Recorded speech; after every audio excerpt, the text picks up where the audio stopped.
Let's talk about books for a moment. One of the most impactful ways you can support this show while expanding your own knowledge is by checking out our publishing sponsors. We've partnered with 3 exceptional publishers who share our commitment to bringing you literature that goes above and beyond the mainstream. Banned by Amazon, Antelope Hill Publishing, and Clemens and Blair. Each of these publishers offers a unique catalog of books, media, and materials that you simply won't find in traditional bookstores. Whether you're looking for historical perspectives, alternative viewpoints, or rare literary works, these sponsors might have what you need. Here's the best part. All 3 are offering our listeners a discount. Just visit bannedbyamazon.com, antelopehillpublishing.com, or clemensandblair.com and use code NNR at checkout. That's NNR for a discount on your order. 10 years ago, you could not even dream of getting a crowd like this. About half the people looks like they've left, but still, this is a huge crowd of people that are here. 10 years ago, if you stood up and told the truth about Israel, you went to prison. You didn't just get deplatformed, you lost everything you ever built. But why? Why fight? Why sacrifice everything when you did not have to? I come from an upper middle class family. I did not have to struggle. The home that I grew up in was a $2 million house today. I got accepted into an Ivy League university for biomedical engineering. My parents had money. I had everything handed to me, and I could have kept it. I could have just decided that was it. So why? Why fight? Well, 10 years ago, my journey began when Chapel Hill accepted me into their gap year scholarship program, where you can take a year overseas and go and see the world. And so I went over to UNC Chapel Hill in North Carolina, and I began that program. And there I learned that one of the things they require for that program was you to take a little class about your privilege. Where I was told that the only reason that I was at the top of my class, the only reason I ever got accepted to university to begin with, was not because I worked hard or because my parents could pay for tutors. It was because I was born white, because I was a man. I had privilege, and I had to account for that before they'd even think about sending me overseas and giving me this gap year opportunity. They tried to indoctrinate me to hate myself, and instead I hated them and every second that I was there. Every second that So I decided I'm just going to take a gap year by myself. And so I ended up accepting my offer to Cornell University instead, and I went off to Europe by myself. I flew off and I went to Spain, and I began my internship working for a company that was very concerned with the help of a little African country called Equatorial Guinea.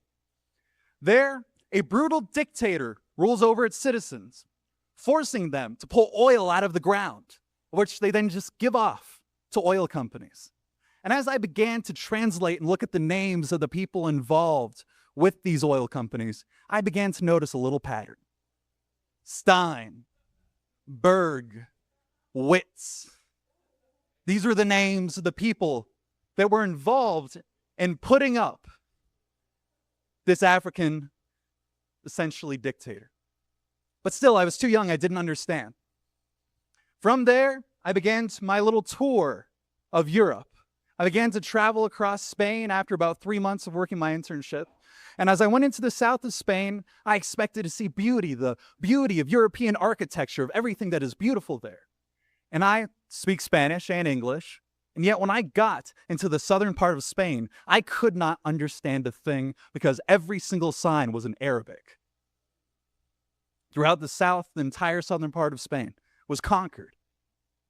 And as I went, and I was in Seville, and this was in 2016, late 2016, I witnessed on the same day both a communist march and a fascist for Franco march on the exact same day.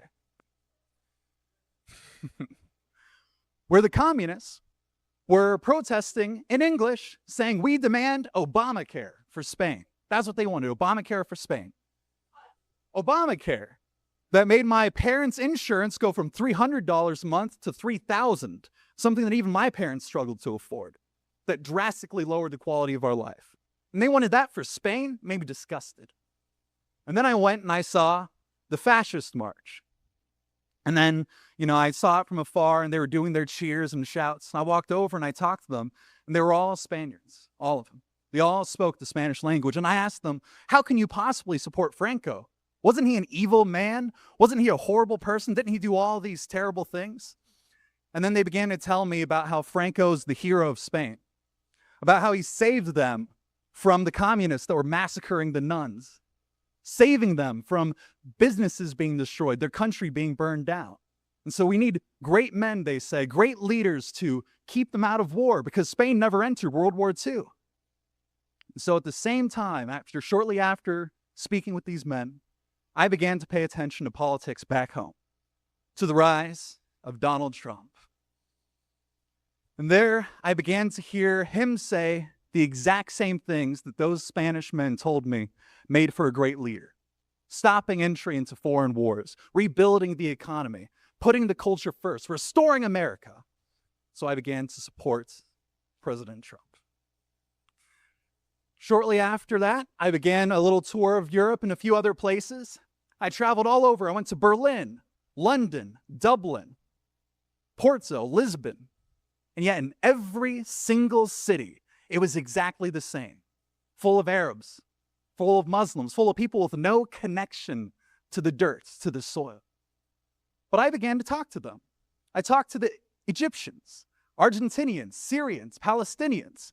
And I asked them, why are you in Europe? Why are you even here? And time again, I got the exact same answer. That America and Israel had been destroying their homes. That they had moved into Europe, not because they wanted to be there, but because their home was destroyed. And so time and time again, I'd see this invasion, this flood over Europe. And then time and time again, I began to notice that it was being caused by Israel. And so I began to study who are the people that were bringing these refugees into Europe? Who are the ones that are flooding the borders of Europe with all these people? And I began to notice the Open Society Foundation, Hebrew Immigration Society, George Soros. And I again began to notice the names involved with these organizations. And again, they were the same: Stein, Bergs, and Witz. So shortly after that, I traveled back home, landed back for the first time in a year. Let me rewind a little bit.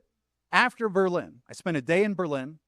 I went to Romania, expecting this poor Eastern European country, this dirt, rotten poor, and all this bad reputation that Romania has. I went there, and instead of experiencing that, I experienced the freedom that they have, the traditional Christian culture that they still preserved, the way that there were no refugees there because they were too poor to be able to afford them. And I also began to wonder, why do we not have that same freedom, the same family, the same tradition back here at home in the United States? Once again, I also noticed the same people involved in that. So I flew back home. This is in 2017 now that I am back home. And then I begin to hear of an event that they're organizing in Charlottesville, Virginia, to protest against the removal of a Confederate statue. Now, 1 month into beginning to see the truth, I decided to go. And so I went up to Charlottesville, Virginia, to protest and Unite the Right rally. I was there in the Torchlit March, and I was there, some of you may know that I was also at January 6th, and people get a lot of the wrong impressions for what went wrong with those two events. My perspective, at Charlottesville especially, the organizers made 3 major mistakes. 1, they decided to have the protest in enemy territory, in the territory of people that were hostile to us. 2, they expected the police to protect us in said hostile territory without any safeguards. And 3, they were not prepared to adapt, to change for if things went wrong, if things went sideways. So the night before, we had our torchlit march, and I had my tiki torch. And we walked and we marched up the steps, and there the organizers made another mistake. I don't know if any of you have ever read about Genghis Khan's conquest of Asia, but if you do, you'll notice that he always leaves a route to escape. He always allowed his enemies a path to be able to run away. That way, they wouldn't fight back as hard. If you have an escape route, you don't fight back as hard. Our organizers that day did not do that. Instead, they completely and totally surrounded the statue, giving the Antifa activists that were there no place to run off to. And so because of that, Antifa got afraid and began to attack us and jump us. So I defended myself. The next day came around when I was marching up, and again, it was all disorganized. The Antifa had jumped us, had broken cars, had slashed the tires. And as I was walking up, I was carrying my Gadsden flag, my libertarian flag. Any libertarians here? Good. And so I was carrying my Gadsden flag, and some of the Antifa recognized me from the night before. And so they grabbed the flag, pulled me into a crowd of them, and instead of trying to fight me because they learned their lesson, they instead pulled out cans of acid and of bear mace. Luckily, I was wearing sunglasses and 3 layers of clothing, but even still, when they splashed that on me and sprayed, they covered my entire head with the bear mace, and they splashed the acid onto me. And even though I got the clothes off within moments, it still burned through my clothes, and I could feel it on my skin. I was blinded from the bear mace, tears dripping from my eyes, screaming. I barely managed to get out from the Antifa group, basically crawling away, got back to a group of people that were friendly, and they helped me, they walked me away, and then they spent the next 30 minutes pouring milk and water into my eyes to be able to help me see. And after 30 minutes of this, I finally was able to see again, and I looked up, and what did I see? I saw a group of policemen standing, doing nothing, witnessing the entire thing, not getting involved whatsoever, deliberately letting the conflict happen so that they can pit people against each other, so they can stop people from speaking out. Somehow, I managed to get out of there and get back home. And then I went to university, to Cornell University, where I was inspired to make a difference. I was in the biomedical engineering program to be able to design medical equipment to change the lives of the future, to cure Alzheimer's. And then instead I get to my gen ed classes and I have a Jewish liberal arts professor tell me that the Haitian Revolution was justified, that the massacre of every last man, woman, and child who was white on the island of Haiti was a good thing. Even the ones that had helped the slaves in the revolution still got murdered. And I was supposed to write slam poetry about why it was a good thing that the white people got exterminated. So, naturally, after about a semester, I was done. I dropped out of Cornell, and then I thought, what am I going to do with my life? What do all of the great men of history have in common? What is a way that I could actually make a difference, to fight for my country, to end foreign influence? And I realized that every great man of history, almost all of them have joined the military. So that's exactly what I did. I joined the United States Marine Corps shortly after that, and I shipped off to boot camp, became a tactical air defense controller because I wanted discipline. I had had a privileged life, it is true. I had an easy life, and I forced that hardship on myself so I could become a man, so I could learn discipline. And that's exactly what the Marine Corps did.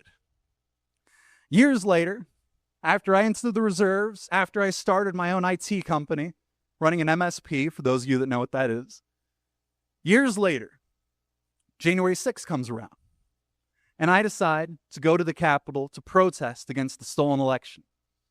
And again, I had been to dozens of protests at this point. Charlottesville went bad, it's undeniable, but I had been to dozens and dozens of Stop the Steal, anti-mask, anti-COVID vaccine protests, and they all went fine. They all achieved their goals. We managed in Hilton Head Island, there was a protest. We successfully managed to get the mask mandate removed. There was another Stop the Steal protest. We successfully were able to watch the vote counts in Savannah, Georgia, and were able to go inside and see the fraud they were committing. So I figured, what the heck? This is at the Capitol, the president's organizing it. What could go wrong? So I went up to the Capitol, and the exact same things that the police did in Charlottesville, they did at January 6th. Deliberately attacking the crowd, deliberately going after them, deliberately having the conflict break out so they could attack the right. So then several years after that, when I was deep into my business, 5 employees, $30,000 a month plus of revenue on a regular basis, not a whole lot of profit, but I was new to it, I get arrested for Charlottesville for the crime of carrying a tiki torch. They did not go after the people that attacked me the night before, that tried to beat me. They did not go after the people that threw acid at me, that sprayed bear mace at me. They charged me with burning of an object, the intent to intimidate. And there my lawyer told me that they knew that I was at January 6th. They just couldn't prove it. And that if I pled guilty to the Charlottesville charges, they would not come after me for January 6th. And so I accepted the plea deal. Later, of course, it would turn out that my lawyer personally knew that the prosecution and the judge were connected with the Antifa that were there that day. Found that out later. But then comes my release date. I am due to be released. I had managed to be able to talk to family members to help them keep my business sort of struggling, running in the background. And I'm thinking I'm going to get released. There, on the day of my release, I can see my parents outside in the car, ready to pick me up from the Charlottesville County Jail. 2 FBI agents walk in and arrest me for January 6th. In prison, in jail, getting arrested.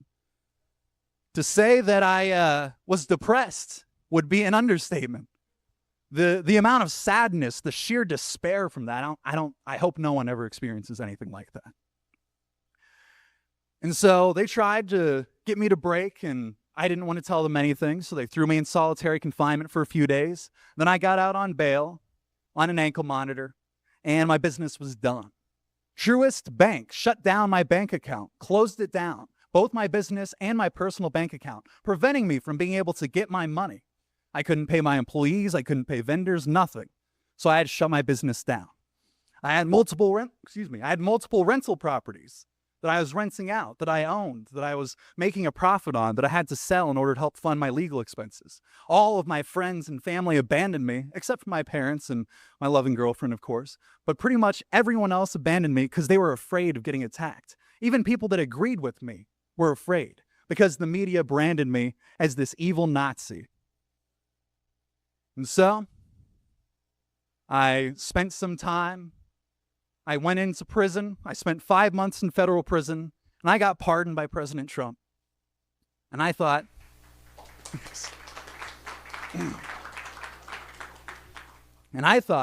this would be the start of something great. He's keeping his promises. He's going to change things. He's actually going to restore America this time. He's actually going to do the deportations, end foreign influence, keep us out of foreign wars. And I was so hopeful. I was so excited last year when I first got out of prison. He was my savior almost. Jesus is my savior, but Trump was almost a second. And then came the visits from Netanyahu. Then came the failures to actually carry out a lot of the things that were promised. The sabotage, the shutting down of Doge, Elon leaving the office. And then came the strikes against Iran. And then I began to, again, enter that despair. What did I sacrifice my life for? Why did I go to prison? For him? For Trump? No. I realized that it was a lot deeper than that. That I wasn't fighting for Trump. I was fighting for my country, for my people, for the blood of my fathers, of my grandfather.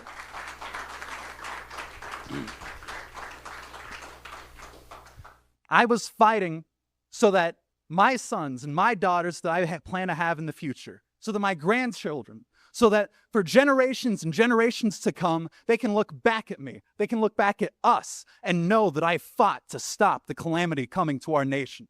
I stood up and fought despite the personal cost, despite the attacks, despite bleeding for the country, despite fighting in the Marines and then losing everything, despite all of it, I kept fighting anyway, because that is what is necessary in order for us to be successful. For strong men of character to sacrifice and to fight. What does it mean to fight? What is actually necessary in order to win? Well, above all, we have to take power. We have to take it away from those that would use it against us. We have to take all of our money out from all of the banks that would deplatform us for speaking the truth. We have to homeschool our kids so they're not raised by Marxists or Ghislaine Maxwell's father.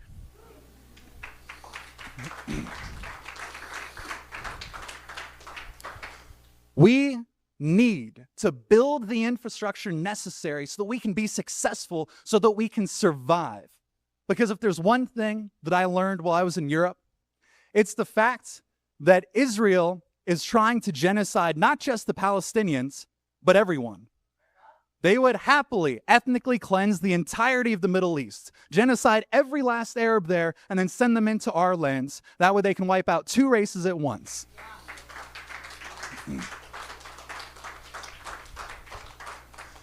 And so we have to speak out.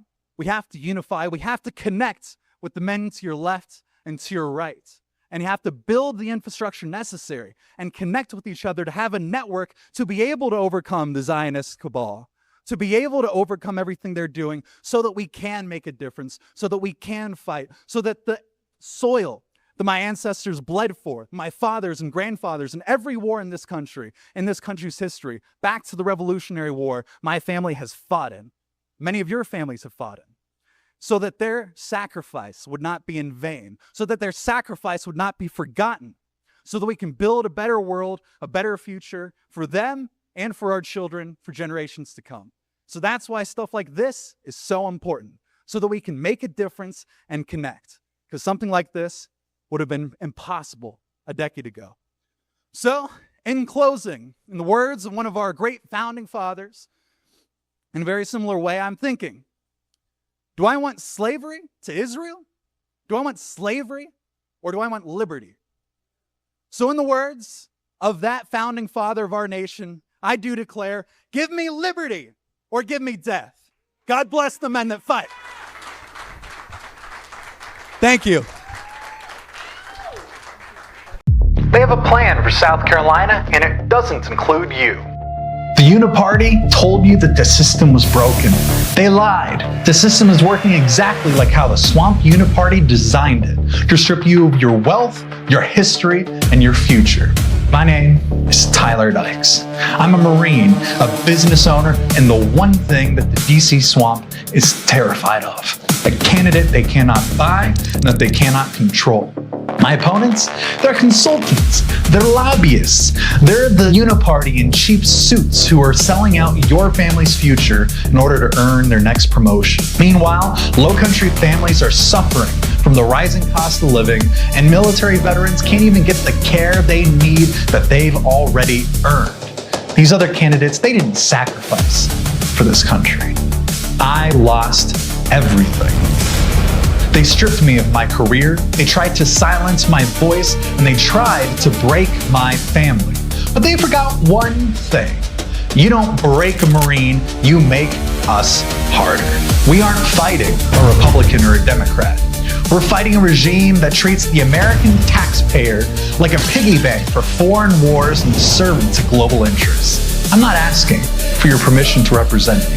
I'm asking for you to join me in taking back what is rightfully ours, to secure our border, to remove foreign influence, to protect our low-country military families, and to put South Carolina first. I'm Tyler Dykes, and I'm the only one in this race who isn't looking for a seat at their table. I'm looking to burn the table down. So let's do this.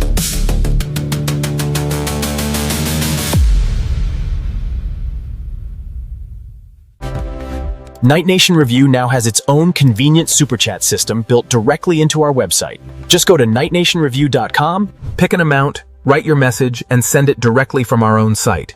Payment is completed securely. After payment clears, your message is logged privately for the host and delivered to a secure back-end dashboard. I dream of freedom, just me and my little machine gun. Born a free man, die a free man, even if that's on the run. I dream of freedom, just me and my little machine gun. Born a free man, die a free man, even if that's on the run. I dream of freedom, just me and my little machine gun. Born a free man, die a free man, even if that's on the run. I dream of freedom, just me and my little machine gun.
me and my little machine gun. Born a free man, die a free man. Even if that song will run. Welcome to Night Nation Review. Nightly at 10 p.m. Available only at nightnation.live.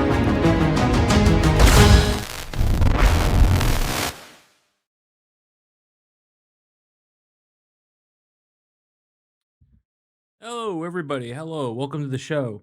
I'm joined tonight by Mr. Tyler Dykes. He is a candidate for Congress in South Carolina. Maybe, if you will, Tyler, welcome to the show, and maybe if you can, please introduce yourself a little. Wonderful. Can you hear me? Am I good to go in the stream? I can. You sound great. Awesome. Thank you. Well, yeah, my name is Tyler Dykes. I am the candidate who is running to replace the retiring Nancy Mace. She's leaving. She's out. She'll be running for she'll be running for the governorship of South Carolina and is not running for her seat again. So that means there's a vacancy, and myself and 11 other people are competing for the seat, including the rhino Mark Smith. Does nothing except for try to grab as much of that Israeli money as he possibly can. You have the former governor Mark Sanford, who flew down to Argentina to sleep with someone else who was not his ex-wife, and then later take her to Israel. And then you have a lot of other people that are in this race that are not dedicated to America First. I am the only America First person who is running for Congress, who is ready to make a difference right here in the Low Country area of South Carolina. And so thank you so much for having me on. Absolutely. Yes, sir. It's interesting. I wanted to have you on for one special reason.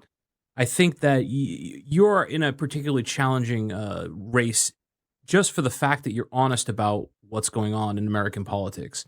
I think it's always been a sort of history where people who have been honest about this have faced an extra difficult challenge in getting their race going and the tricks that they will do to try to get at you guys.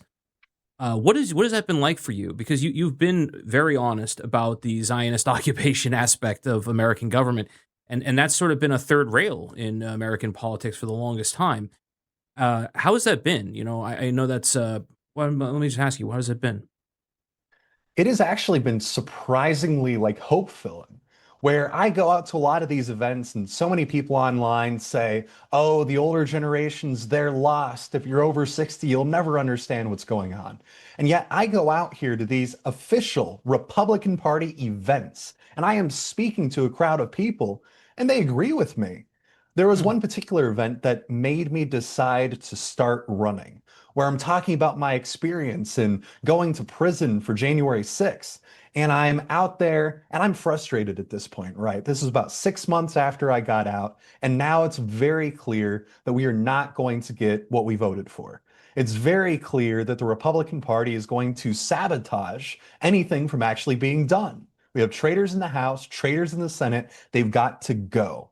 And so I went up on stage to this whole crowd of Fox News watching retirees in South Carolina, which is fairly liberal for conservative states. Has a lot of that establishment rhino types of people. And I got up on stage and I said, this is what is going to happen.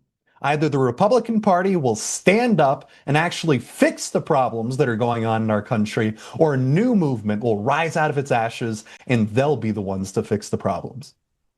I was expecting polite applause. And instead, I got a complete and total standing ovation in this room exclusively of 60 and up, 55 and up community.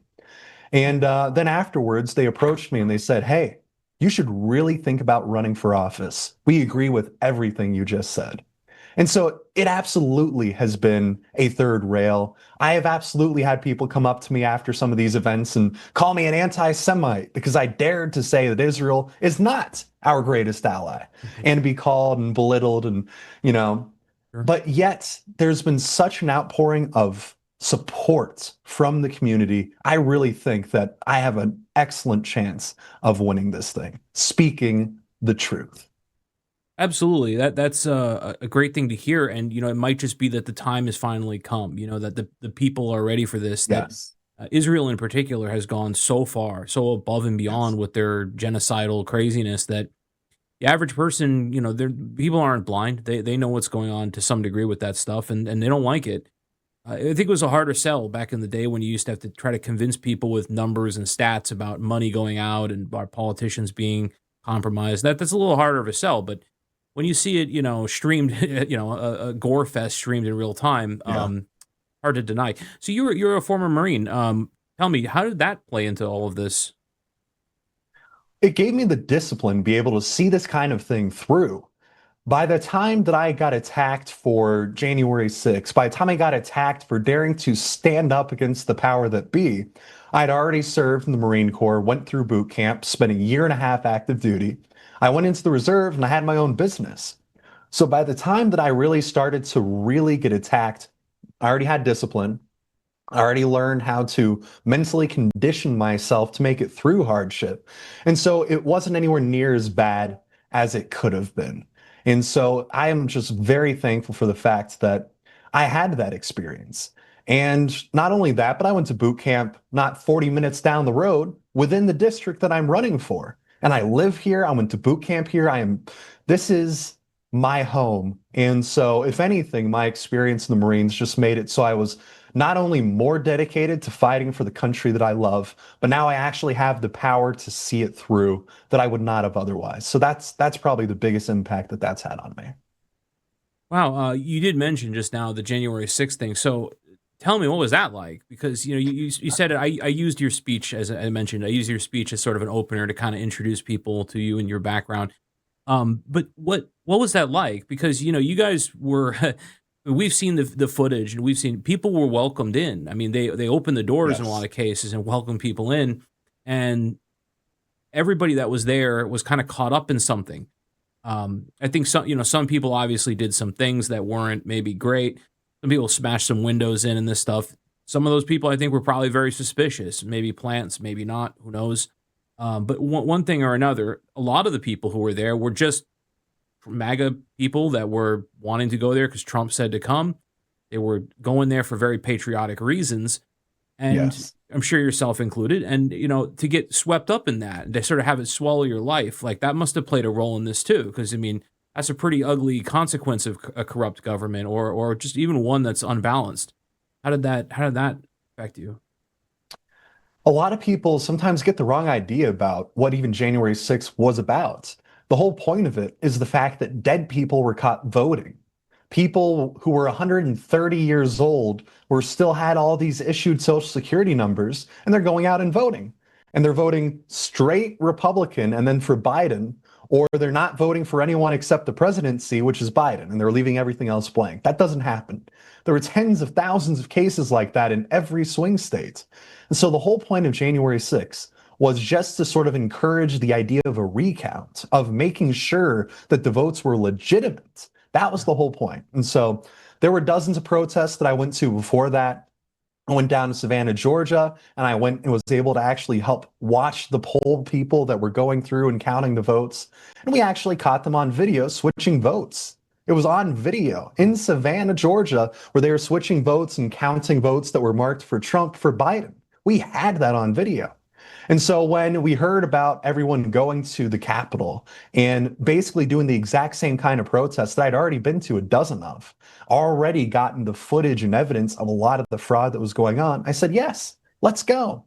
So I go up there and I travel and drive up to DC and I have a nice speech. It felt like a million people there. And that's probably not an exaggeration, like actually that many people. And so, you go there and you have this big crowd and a lot of energy. It was great. Then Trump says, go to the Capitol and make your voices peacefully and patriotically heard. And so we walked over to the Capitol. And this is where the setup begins. This is what you described before with a lot of the people that were agitators. And there were a few. But by far the biggest agitators were the police. They went out of their way to attack women and children by running up and hitting them, spraying them with various chemicals. And when the crowd didn't really want to do anything to them, right? Right, This is a right. very back the blue sort of crowd. Oh yeah. No one wants to do any of that. Right. And so the cops, when they realized they couldn't get a reaction from the crowd, they began shooting tear gas canisters and percussive grenades to make big explosions. They shot it behind the crowd so the crowd would be forced to come forward. And then they would go and then they'd hit people and then back up and hit people and back up. And then the doors open, they just let all the angry crowd in. And so the entire thing was designed specifically to try to entrap people. But even if it wasn't, generally, from my understanding, and correct me if I'm wrong, a lot of these kind of things that go on in the Capitol are public. There have been numerous cases of BLM and Antifa protests inside the White House, and they did not get anywhere near this kind of response. This kind of response, in my experience, is reserved exclusively for people that are actually fighting back against the system. And so that's sort of like the whole story of how January 6th happened. A lot of innocent people got caught up in that. One person that I went to prison with, for example, he was on there on a misdemeanor charge, misdemeanor trespassing, a 2-week charge at most. And I think he ended up serving nearly a year in federal prison for a minor trespassing charge for misdemeanor.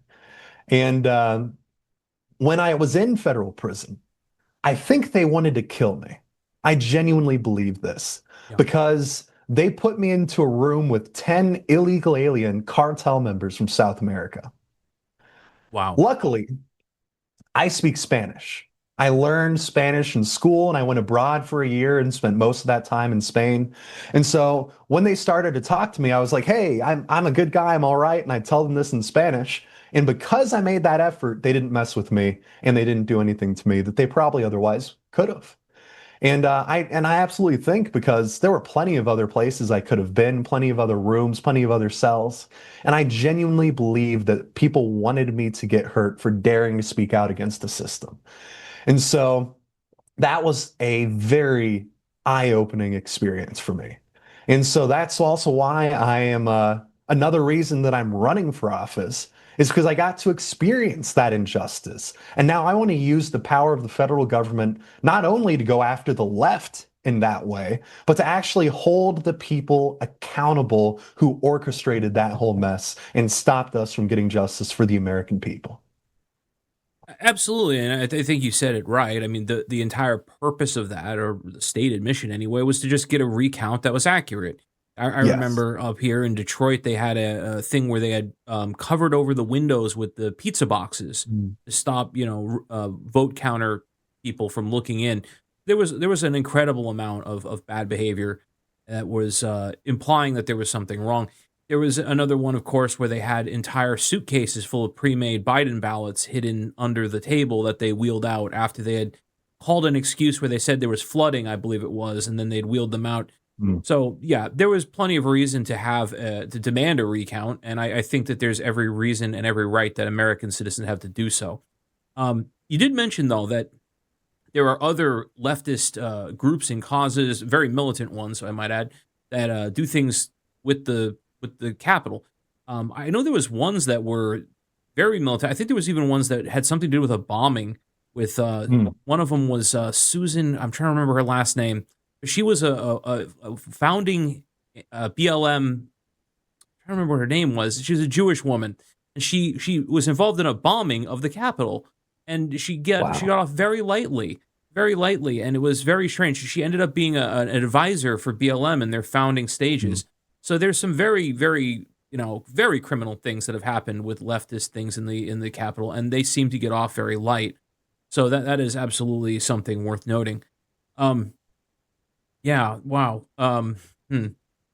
So another thing I wanted to talk about with you is I noticed so Charlottesville was another one you had attended. So what happened with this? Because I've had several members people that had been at Charlottesville come on. Chris Cantwell's been on. Jason Kessler, who organized the event, was on. Many people have been on that have been, and they've all kind of given their impressions of what happened. What did you think? Because as far as I can see, I didn't attend either of those events, but from what I could see on both of them, there was a perfectly legitimate reason to have them. For Charlottesville, it was as simple as don't take our statue. And it was an attempt to bring together the factions of the right wing to say, no, look, there's a lot of us. We all share this view that we want these this heritage left alone, and we're not willing to compromise on this, and you're going to have to not mess with our Southern history here. And lo and behold, all the things that went down. So what was your take on that? How did that affect your mission for political Yeah, office? I think the biggest mistake made by the organizers was simply having a right-wing protest in probably one of the most left-wing cities and counties and states in the entirety of the country. But of course, that's the places that they were taking down the statues. We didn't really have a choice. We had to go where the statues were being torn down. There's so many things you could say in retrospect with regards to the organizing. And sure, there were mistakes made, but it was actually very similar to January 6th, that the police deliberately orchestrated violence in ways they did not have to. As far as I understand it, the event was permitted. We had permits to be able to go in and have speeches. And so I still remember that morning where we get to this really big parking lot. We drive in, and they have these like little shuttle vans that are going and picking people up, small groups of 5 to 10 people, to take them over to where the speech was going to be. And I remember just seeing the Antifa trolling the parking lot, slowly driving around, trying to take pictures and see what was going on. Not a single policeman in sight. They promised us that they would protect the vehicles. The night before, we had tires slashed, windows smashed in for the Torchlit March, and not a single one of them were arrested or grabbed or any of that. And so I went out and I got onto one of these passenger vans, and we're driving, and this just seems like it's going to be a normal event, right? It could have been such a nothing burger. It really could have been. Could have really. Yeah, for sure. And we wanted to just go out, have a speech or two, have some barbecue, and go home. That's how it was advertised to me. And so we're in this passenger van. I don't even remember who I was with, just random people I got in the van with. And we're driving up, and then all of a sudden, I believe we're stopped by the police, and we're forced to get out way before we're supposed to be at the event.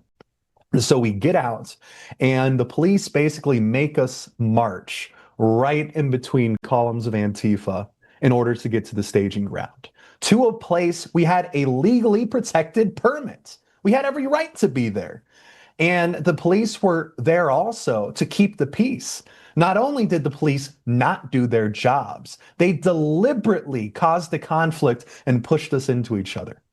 And so I had perhaps a little bit different beliefs back then than I do now. At the time, I was carrying a Gadsden flag, the little yellow libertarian flag. And God bless libertarians. They're also in the fight against the corrupt government. Don't agree with them on everything, but still, there's so much corruption. Anyway, I'm carrying this libertarian flag, and a group of Antifa sees me as I'm forced to basically walk right past them. They grab a hold of the flag, yank me into this crowd of people, and then they pour out cans of bear mace, pepper spray, and like splashing like some kind of a acid of a corrosive on me. And I was wearing 3 layers of clothing. I had a windbreaker on, right, like nylon material. I had like a polo type shirt and a t-shirt on. And they covered my entire face with the bear mace. They splashed it onto my chest area, and there are pictures actually of me where you can see all of my chest area red from what they threw on me. And I got off my clothes, my 3 layers of top. I got that off almost immediately, within moments, and sort of stumbled away, blinded. And I'm screaming and yelling, I can't see a thing. Somebody leads me away, sort of almost half dragging, half carrying me to go over to a safer area where we get to the staging area. And I am screaming. Keep in mind, I was 18, 19 at the time.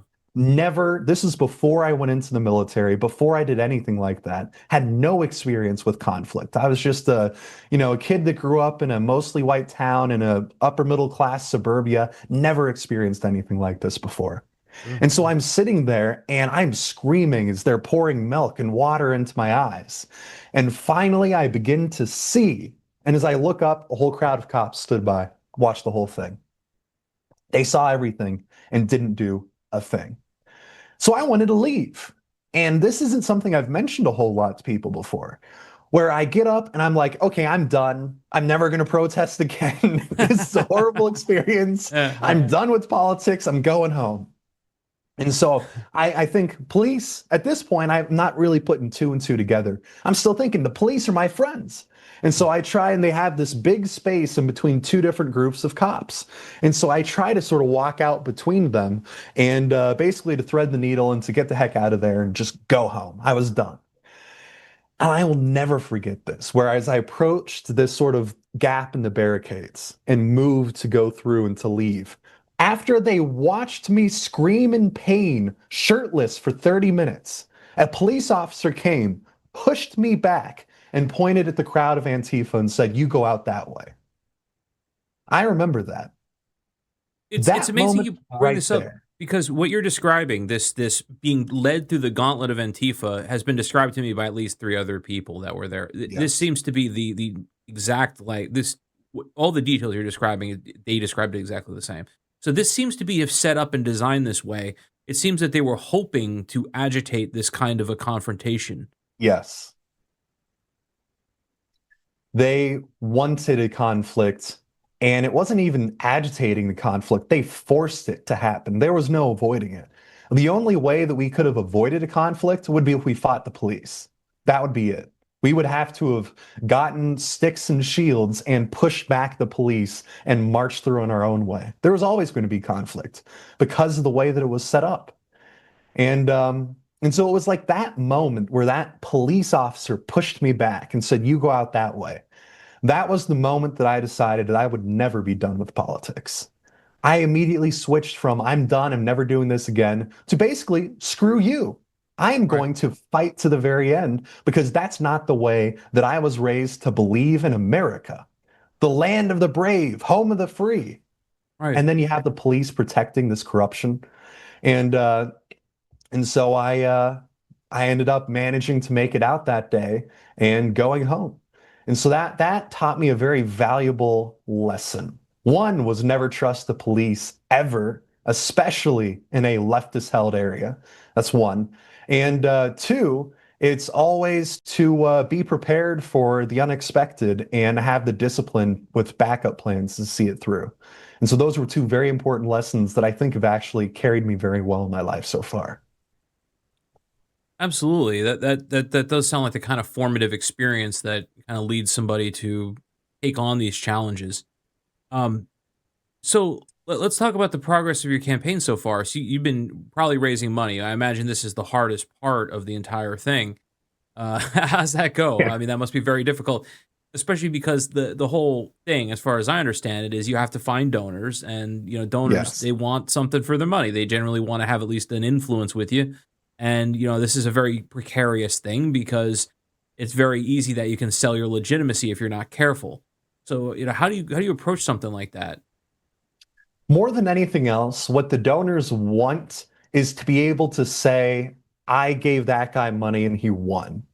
So generally speaking, they won't even think about giving you money if you're not leading the polls already, if you're not getting ahead already, if you're not well known already. It is very difficult to get those kind of big donors. And so I got, lists of all the Republican donors throughout the entire Low Country and South Carolina area. And I'm calling them and I'm getting people to donate 50, 25, $100 there.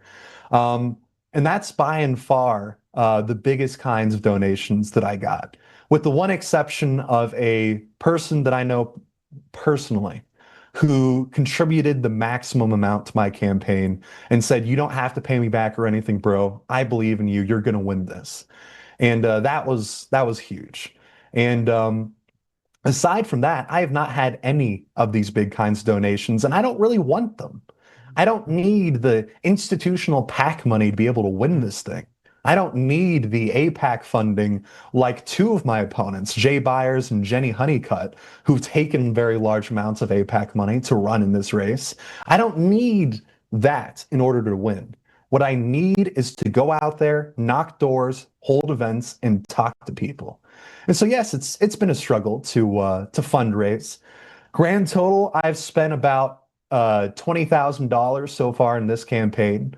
About 10 to 12,000 of it, I believe, has been my own money that I've put in. Basically everything that I had left after fighting J6 and Charlottesville in courts. And so it is a struggle. You're absolutely right. It is. but every single dollar helps massively for the campaign. $5 for a yard sign, $100 for, 500 flyers. Every little bit goes a long way. Absolutely. It's very interesting to see these kind of fights be grassrooted. That's a proper term, led from the grassroots, because we do often Yes, often think of this as something that only big money can touch. But you are running for state Congress. You're not running for federal US. Congress. It is federal Congress I'm running for. Oh, oh, okay. Oh, I'm sorry. Yeah, I confused that. Wow. So that is quite a challenge. Yes. So what do you say to let me kind of skip many steps here. What do you say to people? Because I know a lot of people in this subculture I belong to, and they kind of have a certain attitude about politics, at least Mm. partisan politics. They tend to have this "there is no political solution" kind of attitude. What do you say to this? Because it's a very kind of strange thing. I get where they're coming from, and they're not Yeah. wrong completely. What is kind of is trying to communicate, I think, with this sort of meme phrase, is that the mainstream politics is so captured that it's Mhm. there's no real way to get the representation that's needed through that route. But at the same time, I think, okay, well, all solutions to power brokering and controlling, Yes. this is all going to be political in the end of the day. So, what is your take on this, and how do you answer to that kind of a claim? Well, they're right in a lot of ways and they're wrong in a lot of ways. I think I would quote Clausewitz on war when he says that war is just politics by another means. So even if you're at the point where you're shooting each other, that's still a political solution. And Mm, let me tell you, if you can't get somebody to drive 10 minutes down to their precinct's voting station and check a little box, you're definitely not going to get them to pick up a rifle. yeah. The base groundwork has to be laid, but they're right in that it is very difficult to get ahead when it comes to in the system. And I wouldn't even really describe this as in the system, more as trying to win the hearts and minds. The Beaufort County Republican Party, for example, well before I began speaking out against Israel in the race, they banned me from the party because I exposed them for working with one of my opponents, where I exposed them for basically giving private info and helping boost one of the people that I'm running against, who happens to also be in the state legislature. And they booted me for exposing the corruption because I dared to stand against them. Then there was someone else in the Beaufort County Party who said, hey, this isn't right. You shouldn't boot this guy just for speaking out. And he got booted too. And Wow. so Wow. that's uh that's the level of corruption. And so they're actually kind of right in that it is difficult to get ahead and to do these kind of things. But at the same time, we have to get the grassroots. We have to get the word out there. We have to stop being in the echo chamber of everybody who already agrees and get the message out. When I go out there and I'm speaking to these almost exclusively retirement crowds, right? This district, it's almost entirely outside of like downtown Charleston. It's all retirement community. The average age is like 58, I think is the average age of the district. Every single event is 100% white, 99% boomer. That is Mhm. the events that I do. Very old white people. And I go out there and I speak, and for a lot of them, it is the first time in their lives they have ever heard a person in real life criticize Israel. The Wow. very first time. And so when I'm out here and I say these things, it shocks them, it surprises them. But then at the same time, in every single event that I go to, I have a minimum of two or three of these people come up to me before or after and unprovoked just start telling me about Israel's influence in our government, about the impacts of legal immigration, about all these different things that we've been talking about for years. And so, yeah, there isn't a whole lot of hope for just a political solution, but regardless of what kind of a fight it is, whether it's going for voting or any of the other means of which to get change, you have to reach the people. And that is what I am trying to do with this campaign. And additionally, this campaign that I am running is a bit different because there are 11 people in my race running to replace Nancy Mace, running for US House. And every single one of them, except for me, is the same. The Mm. establishment votes, the Zionist vote is split 10 ways. And so I only need to get 15%, 20% of the vote to make it to the runoff. And then I can consolidate and actually win, drive it through to the very end. And so that's sort of the plan for right now for how I can win this thing. And it isn't just me. There are so many candidates right now who are inspired to take action, and I've begun to network with them. And so by the time I make it to Congress, assuming that I win and assuming that some of them win, we will already have a caucus and a group of leaders that are ready and willing to take action in order to begin to change things. And so you have to fight a problem everywhere at once. You have to build your own communities. You have to fight to get real institutional power and maybe hide your power level. But then you have to actually stand up and speak the truth boldly and in front of people and get people that are unaware of you on your side. And so that is my mission. Well said, and I think courage is contagious. I think once, you come out and you speak the truth like this, people can sense the authenticity behind it. And even if maybe they don't already share that view, if they sense you're coming from an authentic place, they Yes. will pause to hear you out, and I think a guy as well spoken and educated as yourself can do that. I think to briefly go back to that thing of the no political solution thing for a brief second. I think people generally with that sentiment, the idea is a craving to kind of address all of these serious Mm, issues at once. And I think there's a pressing sense that maybe time is short, that maybe there really isn't mm, a heck of a long time left before maybe it's very difficult for our people to get representation, demographics changing and what have you. Somebody had asked in the chat, if you get in office, what would you? Oh, there it is. It says low income local says, yes, Tyler, what he would do for white people if he got elected. I think he's kind of answered that, but if he wants to add more, he can go ahead and add more. I think that's the concern, maybe, is that there is such the changing demographics and there's stuff like this that there's a sense of a time crunch that maybe after another 30 years or 20 or 30 years, there's this loss of 30% of the population that are white. 30% of the white population will die of mm. old age. What do we do then? I think there is a sort of room on fire kind of feeling that people have.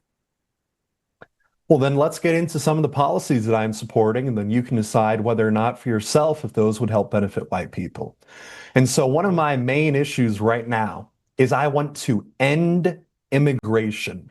End it. No legal immigration, no illegal immigration. Close the border. We have to get that through. There are so many congressmen that have had a variation of this bill. Chip Roy had an immigration moratorium. Marjorie Taylor Greene wanted to put a temporary pause on H-1Bs. So many people have tried to do it, and they just haven't been able to follow through. I intend to follow through. But more than that, we have to talk a little bit about how you actually pass a law. In order to even begin to draft a law, you have to be in a committee. And who chooses the committee assignments? Well, that would be the House Majority Leader, which is Mike Johnson, who is featured on the APAC website as being one of their bought off people, as like their Mm. most prominent member. And so the first thing that I would do, as soon as I get to Congress, as soon as he swears me in, we'll be working to remove him from office. That would be the first thing. To get him not out of Congress, that would be cool. But no, to get him removed as Speaker of the House and get someone who's actually America first in there. And my bet would be Massey would be the best person for the job. Someone who would be honest and actually fight to get that in there. Then it will be to actually campaign to get on a committee assignment where I can even begin to make these laws, where I could begin to even just think about solving the problem. And then I'll be able to actually do things. And so this is a very long fight, one way or another. This is not going to be solved in 3 or 4 years. This is a decades long fight. But there are a lot of things that tell me we have a lot of hope. Number one, we're waking a lot of people up. It's huge just how many different people are becoming aware of the level of corruption.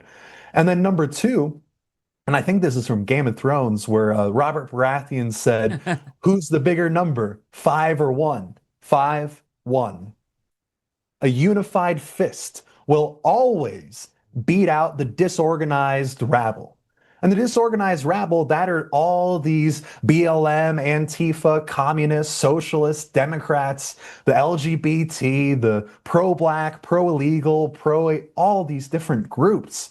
The only thing that unifies them together is their hatred for America and for white people.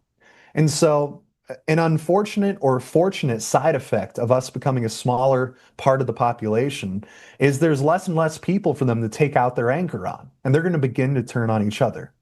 If, as that happens, we are a unified bloc for the truth, fighting back against corruption, fighting back against Zionist influence in our government, and fighting back against immigration, it will be very easy to actually get policy changes in place.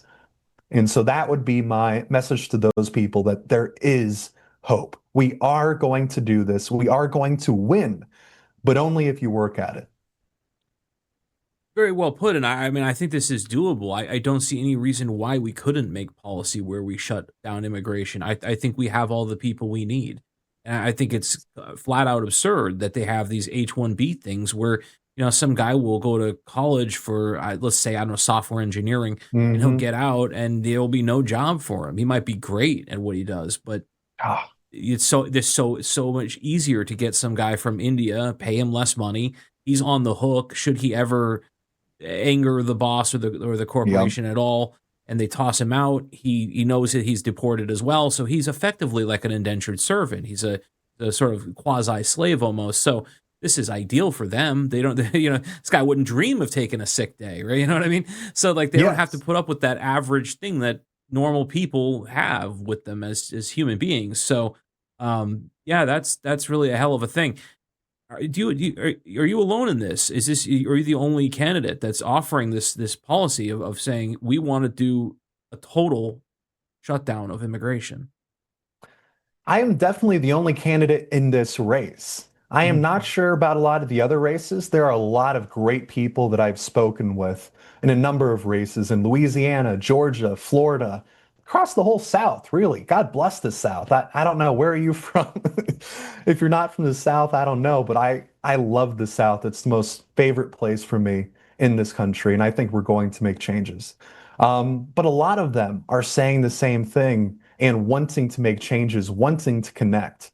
And even sitting representatives increasingly who are more sort of fly by the wind type of deal are Mm. coming on board as well. And I think what's happening is you got people also like Nancy Mace, who I'm running to replace.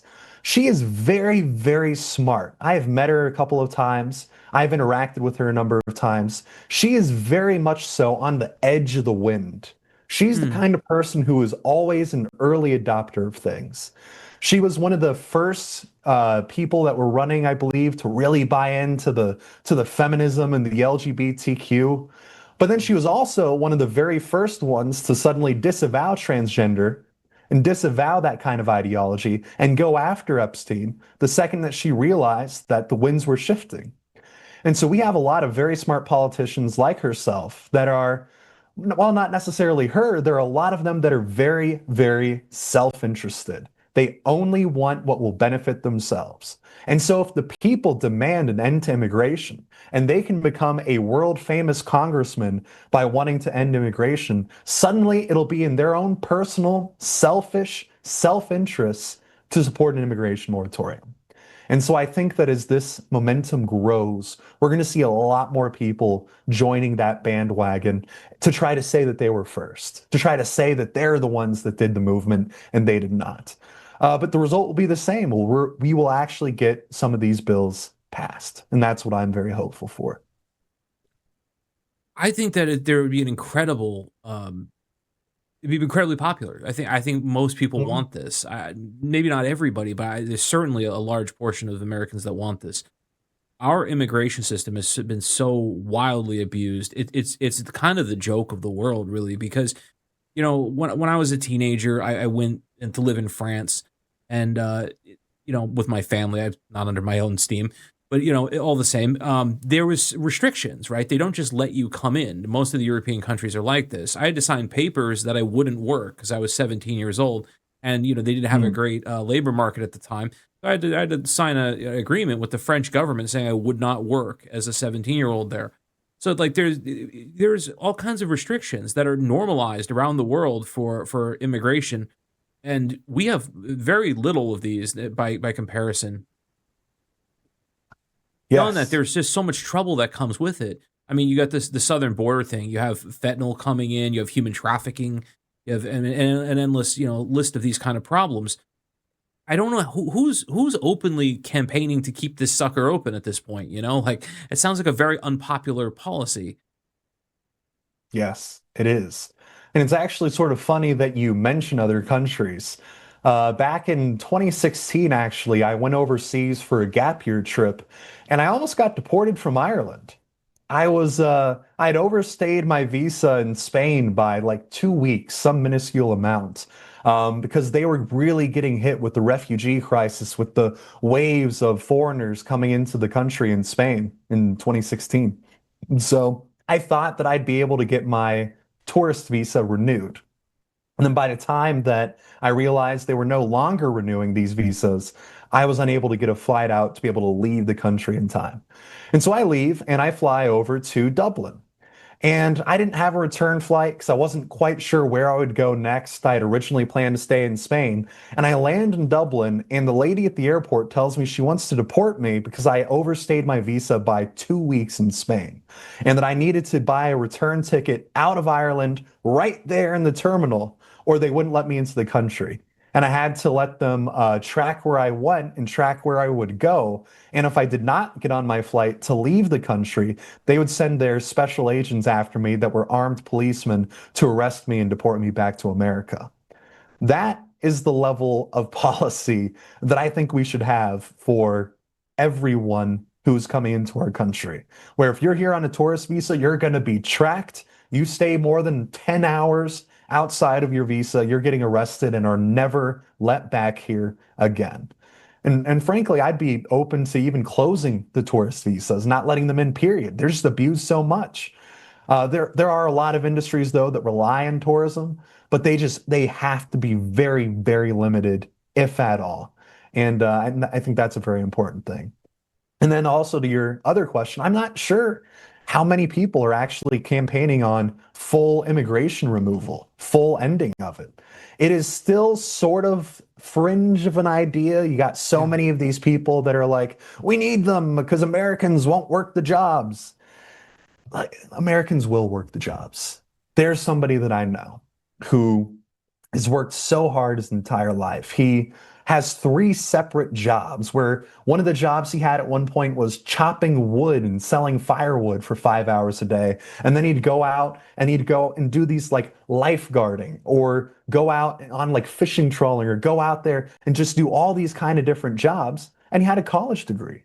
And so you have all these people with all this willpower and experience struggling to get by just for Harmeet, who just got off the boats to be taking all the tech jobs, for my father to be getting laid off from his Bank of America corporate job and replaced by a team of Indians that he had to train for. I mean, this is happening everywhere.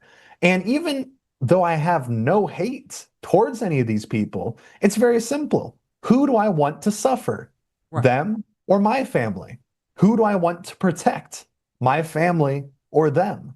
And it becomes we're in this zero-sum game of there's 10 cookies left in the pot and 10 different people are reaching in to grab it. And it's either your family gets that cookie or your family doesn't eat. That's where we're at. And so, as much as I hate to say it, they got to go. We have to put our people first, and we can't allow these liberals to guilt trip us into thinking otherwise.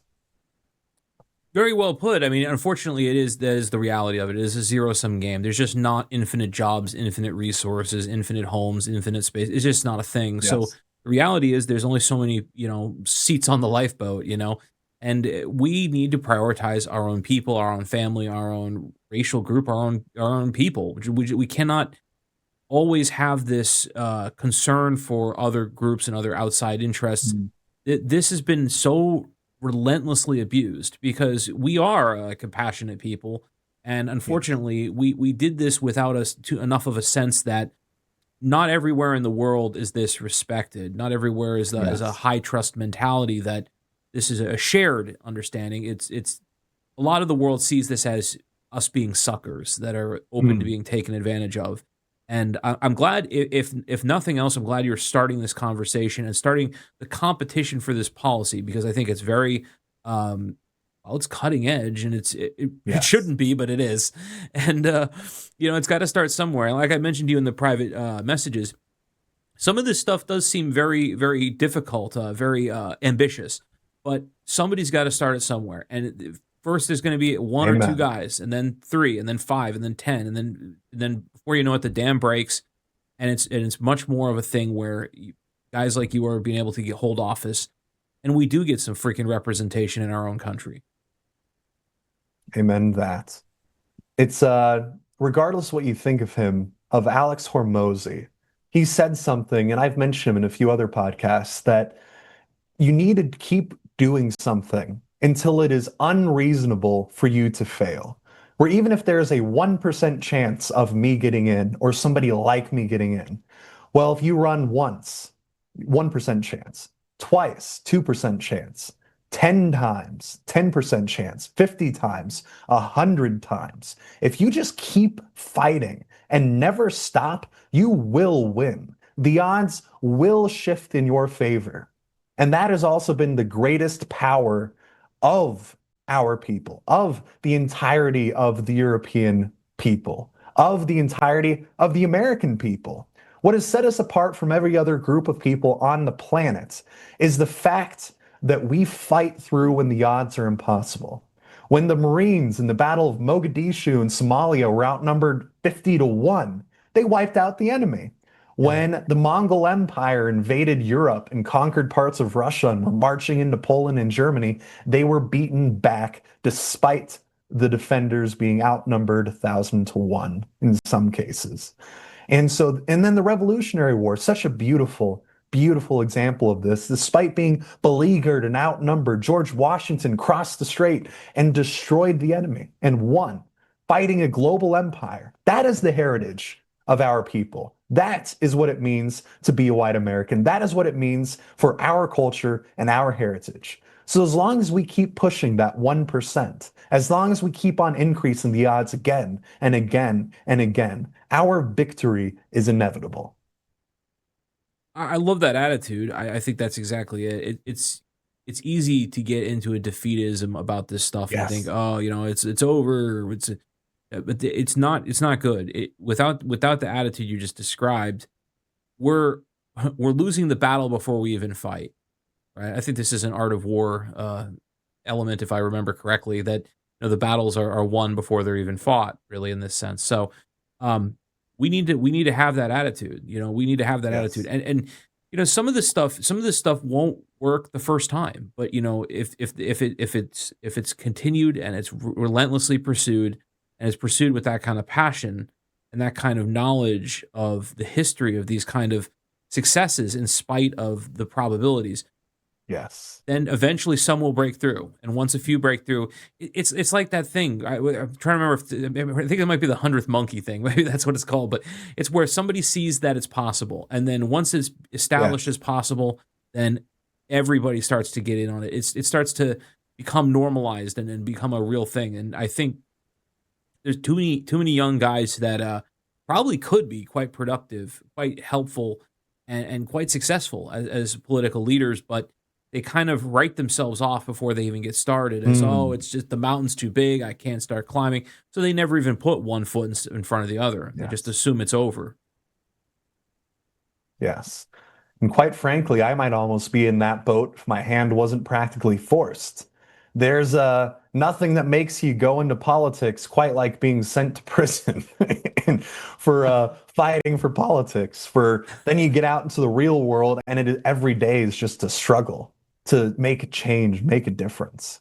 And so I feel that. I feel that for a lot of people that don't want to get involved, don't want to do anything. But you have to. You have to, because the enemy wants you to be demoralized. They want you to believe that you can never actually do anything. Because the biggest difference between the international cabal, between the people that run all the different levers of power, all of it's indirect power. They don't have an army. They don't have men marching street to street like the Soviet Union to put us into gulags. No, they have money. They can bribe you. They can offer jobs. They can close your bank account. They can send somebody else to come after you, possibly, and arrest you. But even then, they're not the ones that are doing it. So we, the people, outnumber the internationalist elite 10,000 to 1. And so if even just 2% of us were to stand up and to speak up, even just 5% of us were to take action, even just 10% of us were to vote, we would win. Only 10% of people vote in a primary, by the way, of registered voters. 10%. There's 750,000 people that live in a district, give or take a few, whatever. And only about 60,000 people show up in the primary. 60,000 for the Republican, 30,000 for the Democrats. Like 1 out of 7, 1 out of 10 people actually show up.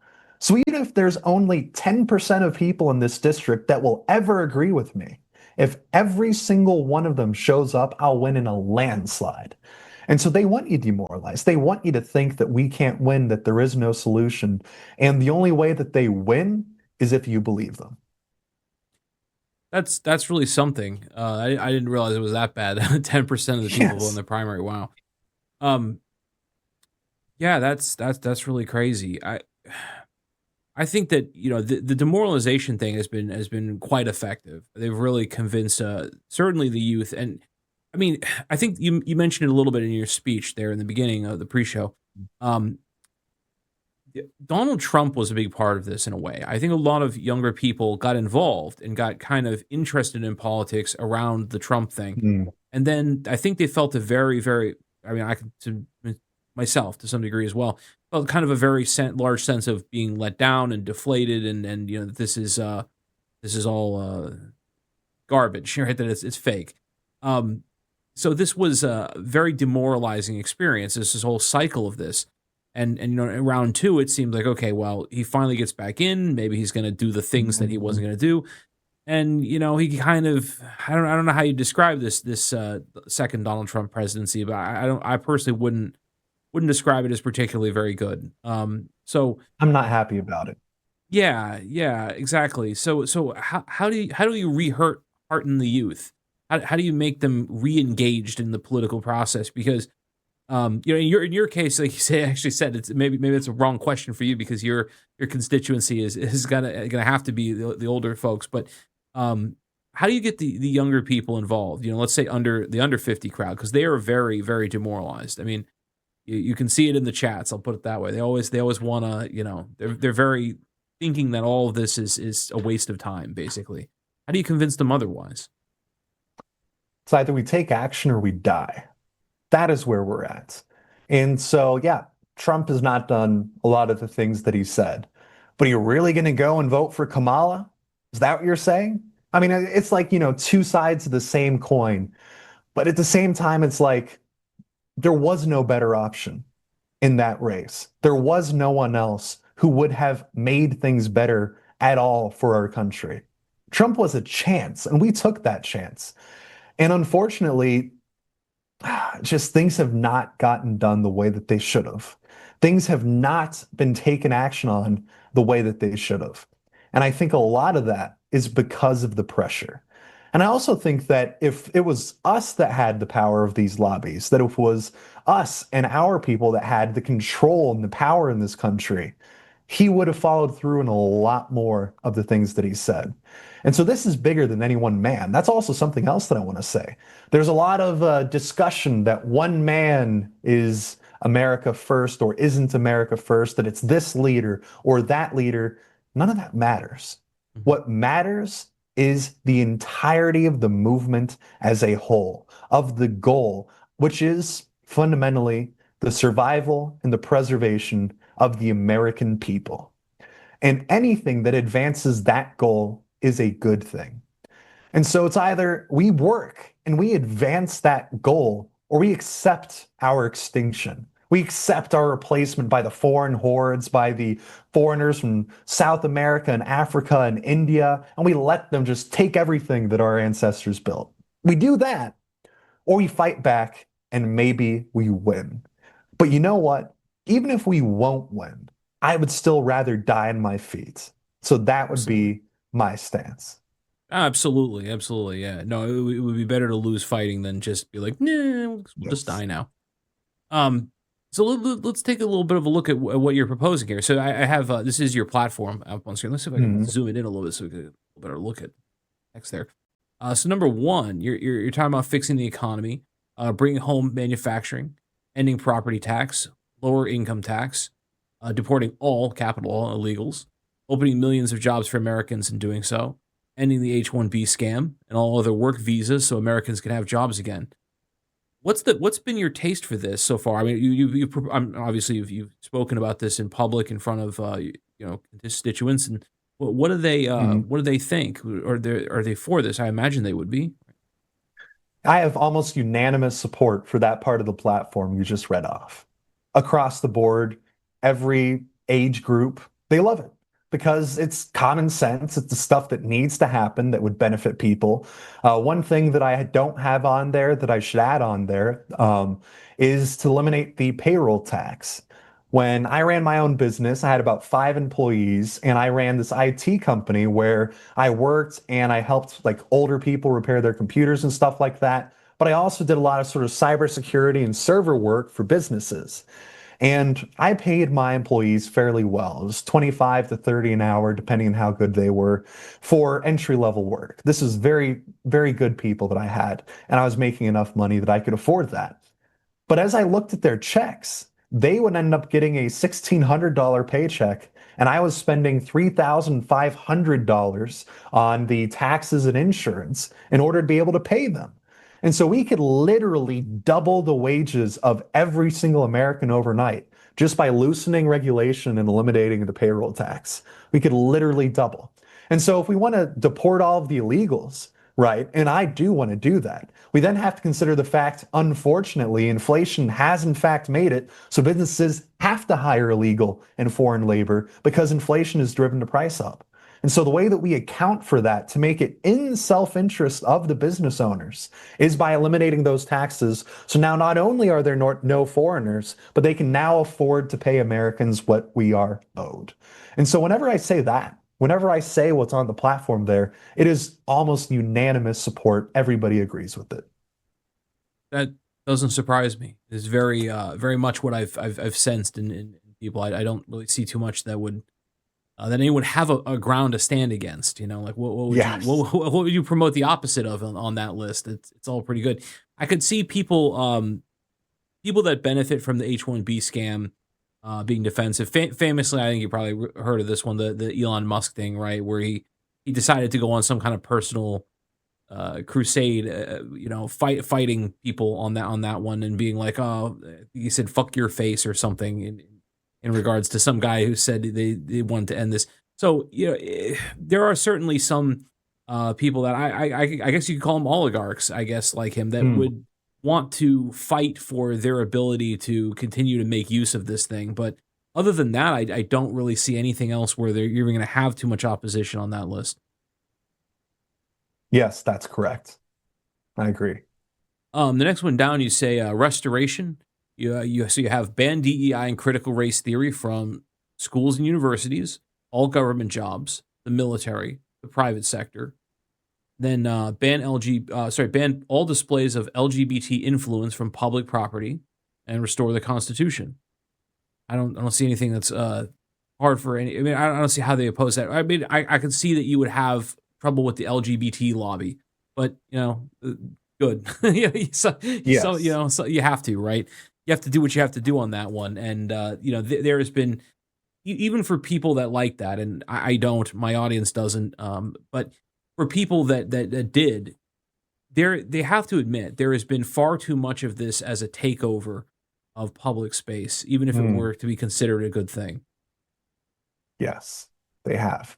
And I actually have gotten a pretty good amount of pushback in that part. Specifically, the part where I say private sector.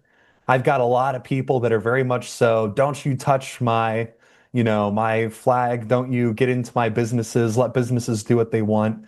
The problem is you have people like Larry Fink at BlackRock and Blackstone who go in and buy a controlling share of a bunch of different companies and corporations.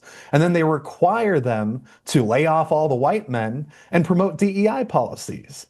And that is just a deliberate replacement. I think someone did a study of the statistics with a black woman versus a white man with the same resume. And it took 100 times more resumes for the white man to be hired or even get an interview than for the black woman. And that should not be that at all. It should be 50-50. You got two equal people that are going for a job, flip a coin. That's the way, that's the colorblind meritocracy.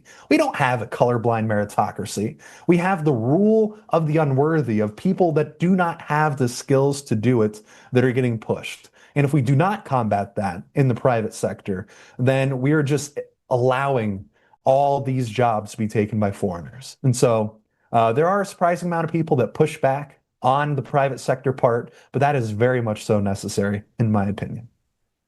No, absolutely, right? Because there's a pretend that there is a pure private sector or a pure public sector, but they are so very much overlapping. It is so porous between the two. At this point, to pretend like these are absolutely siloed things is kind of silly. And since there's so much overlap, we can't totally remove that. So I get why you need to do that, and I think it's the right way to go. So this one, I'm very interested in how you get on pushback and what happens with this one. So number 3, remove foreign influence, ban APEC, American Israel Political Action Committee, make them register as a foreign agent, like JFK wanted for one thing, cut all foreign aid, including to Israel and Ukraine, pass a law requiring all those who hold any public office to be born in the USA, and then pass a new War Powers Resolution Act, get us out of the Iran war. So how's this one been? Because I think this is when I imagine your struggle, I imagine you having to fight hardest against this one, but it's probably one of the most important. I agree. That is the one that is the most difficult with the retired generation. Because when I'm going out there and I am speaking about Israel, it's shocking, but it's very often the first time in their entire lives someone in their life, in real life, has said anything remotely negative about Israel. These people, you like to make jokes about, oh, the boomers and yada yada. But then you really think about what they went through, where they grew up, every newspaper was controlled. There was no social media. The only way you could get red-pilled and aware of what's going on was by going to 1,000 different libraries and studying the most hidden manuscripts in the back of the room. It was impossible to get that information. And then they grow up and they hit their 40s and 50s, and then you've got 9/11. And you've got all the propaganda all around that, pushing this idea of having to go in the Middle East, having to fight for Israel. Israel's our greatest ally, brainwashing them. Yeah. And so and then they get older, and then social media comes around, and where are they most? What is the most heavily censored platform? Facebook. That's where they all are. And it is impossible to say anything negative. And so part of the reason why the retired generation is so predominantly the way they are is because they have never, in their 60, 70, 80 years of life, they have never actually encountered somebody that will speak to these things. And I've gotten pushback so much. I go out on stage, and I was at a candidate forum a few weeks ago with all the people running for this position. And this is an official party event where only party members could go. So this is like the boomiest of boomers, if you will. And so I'm going out there, and one of the questions they asked me was basically, do you commit to with regards to our presence in the Middle East and the conflict with Iran and the Department of Defense, do you pledge to keep the budget of the Department of Defense the same in regards to securing the freedom of our greatest ally, Israel? That was the question. Wow. That's a hell of a question. Oh, it's an intense question. And candidate after candidate got on stage. And one of them actually stood up, and this one just happens to be the one that is AIPAC funded, gets up on stage, and Jenny Costa Honeycutt is her name. Go look her up. She's a Charleston County councilman. She's AIPAC funded. I'm running against her. And she gets up on stage and basically says, Iran is evil. We got to destroy them. Burn Iran and Muslims to the ground. We got to fight and destroy them for America. We're bringing America back. And the whole room cheers. Wow, yeah, yeah, let's go blow up Iranians with a $50 million cruise missile while you can't buy food. That and it's like, what? And she got a standing ovation. And then so then you have all these candidates go up there and say that, and I get up on stage. We only have like a minute to be able to speak and answer these questions. Wow. And so I say, first of all, Israel is not our greatest ally. Silence. Complete silence. Wow. And I say, you want to know who our greatest ally is? Let's talk about Japan and Australia being our greatest allies because we're in the Pacific. The biggest threat to American hegemony over the world right now is not Iran, it's China. If you care about preserving the American empire and our geopolitical interests, yada yada, then that would mean Japan and Australia would be our greatest allies. They've contributed troops to every war, North Korea, Iraq, all of it. They both contributed money. They're both part of NATO. They're both very integral. And Israel's done none of these things. They have not provided troops. They've deliberately, perhaps, even attacked our troops. And they have done a lot of things that would indicate they're not too good to have. And so when I went up there and I said this on stage, and I said that I would pull us out of the war, it really shocked everybody in the room for the most part. And after the event, after the candidate forum, nobody really wanted to look me in the eyes. Nobody really wanted to talk to me. And I had two people come over and talk to me. And both of them came over to me and accused me of being an anti-Semite and hating Jews and wanting another Holocaust. Wow. Okay. That's And a real. Wow. It's a jump. yeah. Oof. And that was after I just said that Japan is a better ally than Israel. And they're coming over and telling this to me.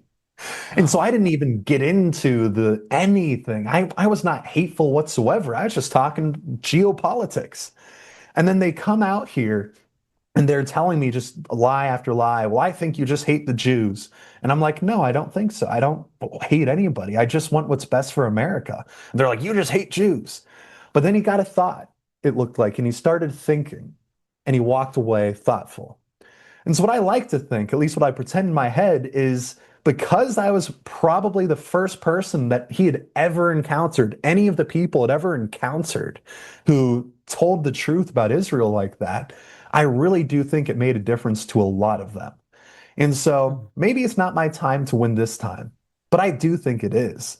But even if it's not my time to win, it is important to get the message to the people there that just have not heard it before. And we have to get everyone on board, not just the younger people, if we are to have a shot at winning this. I think what you're describing is, in a way, part of the biggest uphill battle that there is with Yes. this particular message, and at least this part of your platform is, which is being, I'd say, the most controversial, I imagine, is that you're working against at least a good 80 years of heavy propaganda. And I mean, it is Yes. everywhere, even places where it makes no sense for it to be.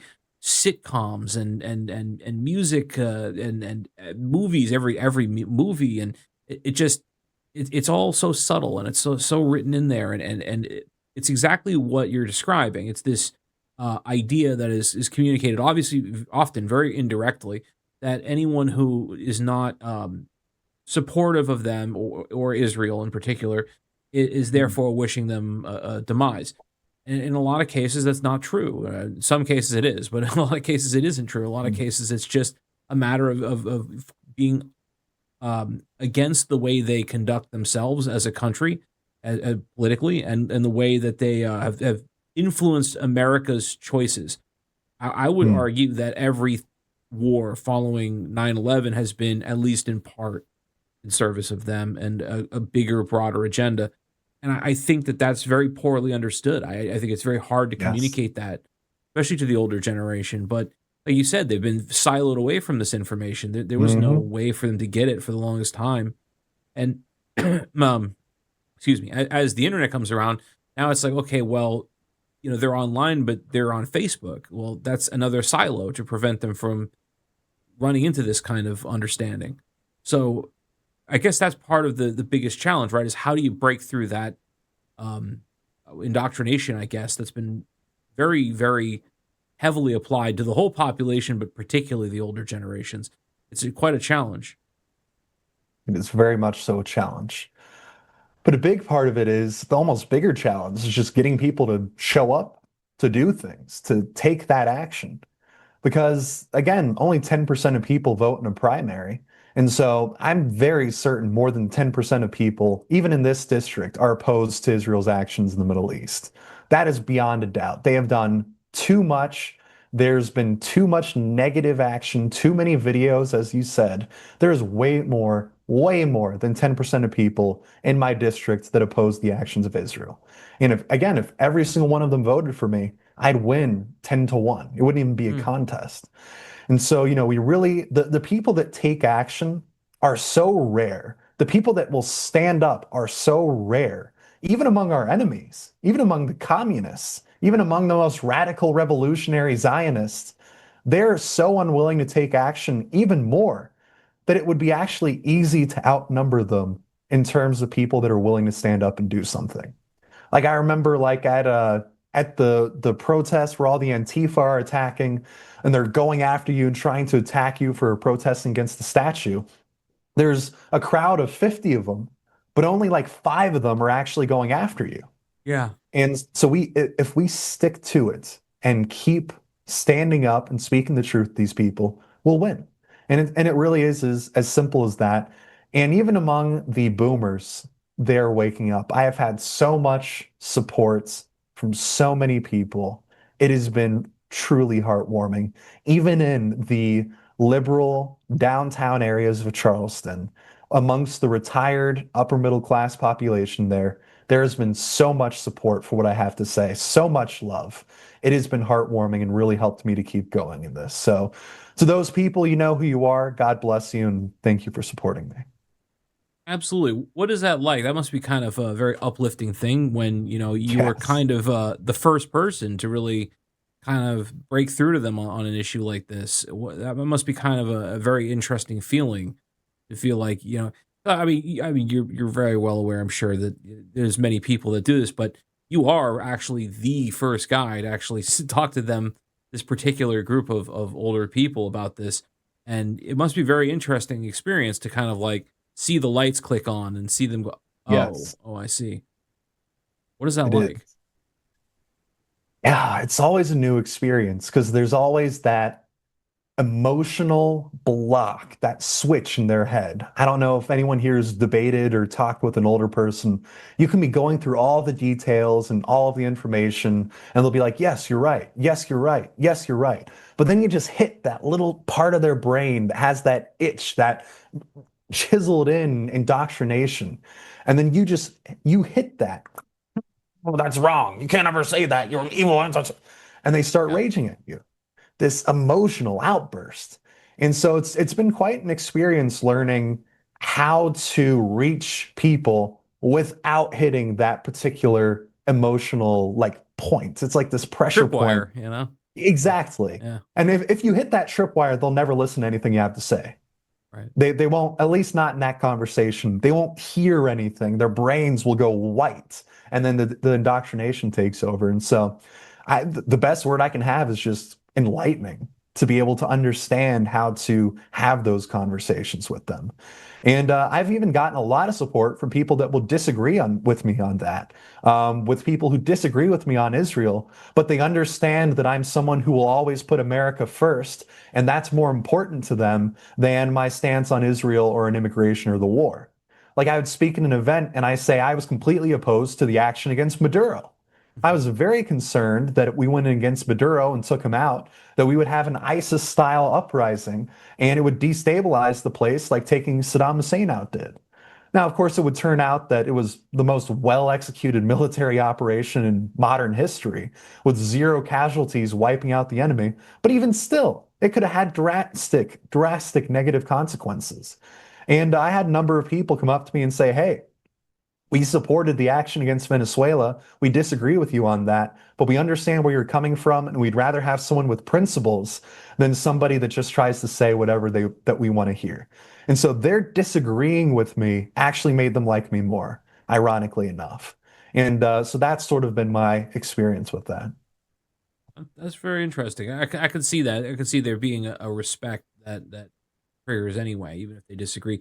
So, you hit on something interesting there, that this principle of putting the America first understanding above all, that this sort of, I don't know, how do I put it, encompasses everything, and that this as an over as this as a leading principle is something that is so relatable that maybe it can overcome some differences in policy. Have you had Mm. that experience a lot? Because it seems like it. I've heard this from other people too, that there can be a sort of unifying principle that, because there's so much agreement on this as an overarching principle, that even if there are some disagreements on specifics on this, that, and the other thing, that the bigger thing is more important and takes precedence. Yes, Has that been your thing? very much so. And especially very much so in my race when literally everyone else in the race is like openly like dog whistling to the establishment for the most part. And like openly, like one of my opponents is he's basically like the establishment's embalmer, right? He runs all these different kind of funeral homes. Mark Smith is his name. He owns like 8 funeral homes. The establishment's embalmer, that's what he is. He just runs and works with dead bodies, and give him 10 years, he'll be one himself from old age. And so he's out there advocating, telling people, I'm not going to change a thing. I am the man you want if you don't want change. I am proof that everything is going great. He literally says that. Wow. He goes out and he says that to people. And so it's like, what? What? And then, so yeah, even if somebody disagrees with everything that I've done, even if they disagree with Charlottesville and January 6th and my stance on immigration, people like that repulse them so much that they don't care that they disagree with me on everything. They want someone that'll actually fight to change things. And I also see it as like you ask for more than what you're going to get, right? And Yeah. so if you put Yeah. someone into office who wants to just deport all illegal aliens, then they'll settle for just deporting the criminal aliens. If you want someone that wants to end all work visas and do deportations, then you'll just get deportations. But if you vote for someone like me and support someone like me who wants to end it all, you're going to end up getting most of what you want. You're going to end up getting mostly the visas cut off, and you're going to get deportations. And so, for that reason, even though there are a lot of people out there that oppose me on some issues, they support my campaign. Well, that's good to hear. I think that people need to. That's the thing about politics, right? You're very rarely going to get all of what you want. Pretty much, almost never, Yes. right? But if we can get a lot of it, I think that's better than nothing. Always. What has the opposition been like? Has it been, has it been manageable, or have you have you encountered any militant Ah. opposition yet? The opposition that I had that I expected was from like the Democrats, right? Mhm. From the liberals, for them to come out, you're so hateful. The biggest opposition has been the establishment Republican Party. They Wow. have completely lined up behind Mark Smith the same way the establishment in Ohio lined up behind Vivek. They are promoting his events. They have the county leadership have been supporting him, and he's using his U.S. or his state house legislature accounts to help fundraise, which is illegal. Fitz News, shout out to Fitz News. They just did a report on that, I think like a week and a half ago. And so he's always just going out there and going to all of these official party events, and he's just fluffed up and pushed. And I was actually booted out of the party, the Republican Party of Beaufort, for speaking out against him. And it's the same kind of power structure in South Carolina. It is a very weird state in a lot of ways politically, South Carolina. We have like these 3 sort of wings of the conservative movement. You have the rhino establishment person, like that guy right there. You have the MAGA Trump loyalists, where Trump can never do anything wrong. And then you have the reasonable people that are just like, I want what's best for America. And which includes a lot of MAGA type people as well. And so it's very interesting seeing the establishment wing of the party work so hard to disenfranchise me in my campaign, more than anyone else, going out of their way to sabotage me. That's where the real real difficulty has been in Mm. where I get invited to speak in an event for the like Charleston Tea Party or something like that, or Beaufort Women's Tea Party, and then the county party boots me out. Then all of a sudden I get disinvited from all the places I was going to speak at, where there's just a string of where I was going to speak and then it's gone. Can't do anything. And that's really been the hardest opposition because they really want Mark and they're really afraid of someone like me who is willing to look him in the eye and say, "Yeah, go and join your little mortuary experiments, get out of politics." Right. Oh, well, he sounds like he's not offering anything new or anything that's going to actually solidify the position of the country or Correct. county. No, so that's yeah. I mean, obviously they want that. It's just a push for them to continue to maintain the status quo. Correct.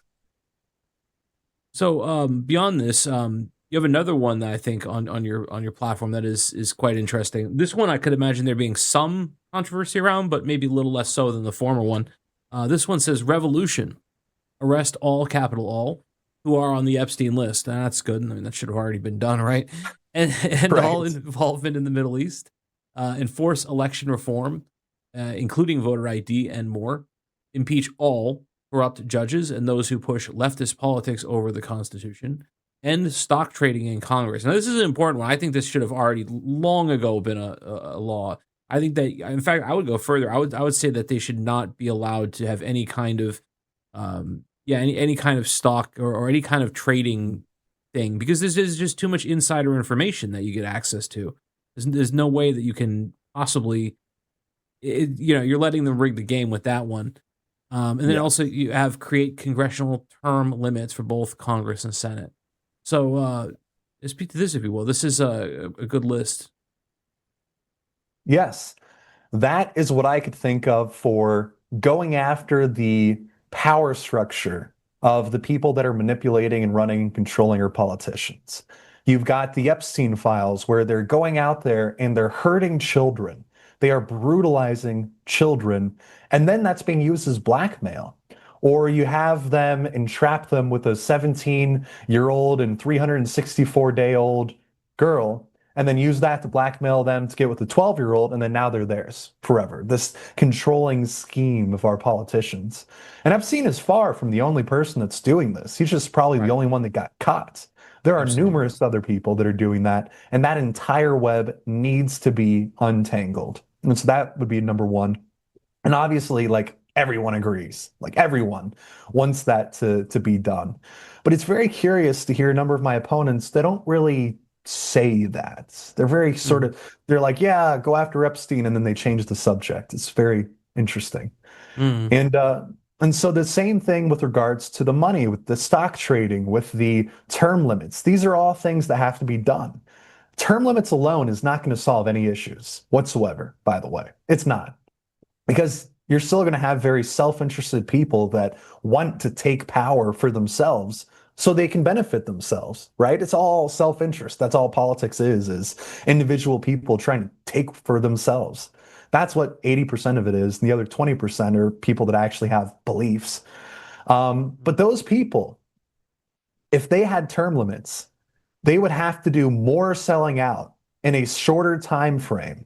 And so it would actually drastically make things worse because they would have to collect the bag, so to speak, Mhm. before they left their limited office. So not only do we have to have term limits, but and end the congressional stock trading, but we also need to overturn Citizens United and make it so these PACs can't keep on buying seats.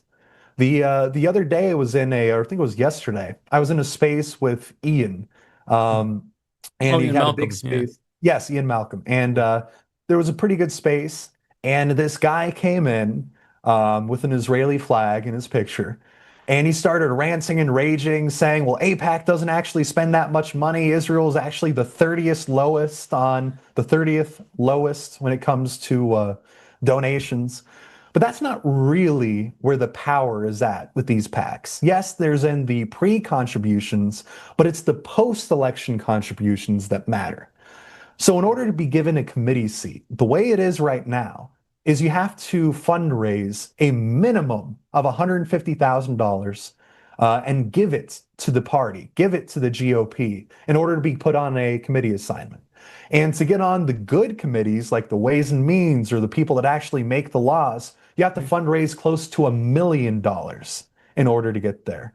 And you're not going to do that on small dollar donations after you won the election. And so, where do they get the money from? AIPAC is like the number one contributor to that kind of donation, which is not officially the during the campaign filings.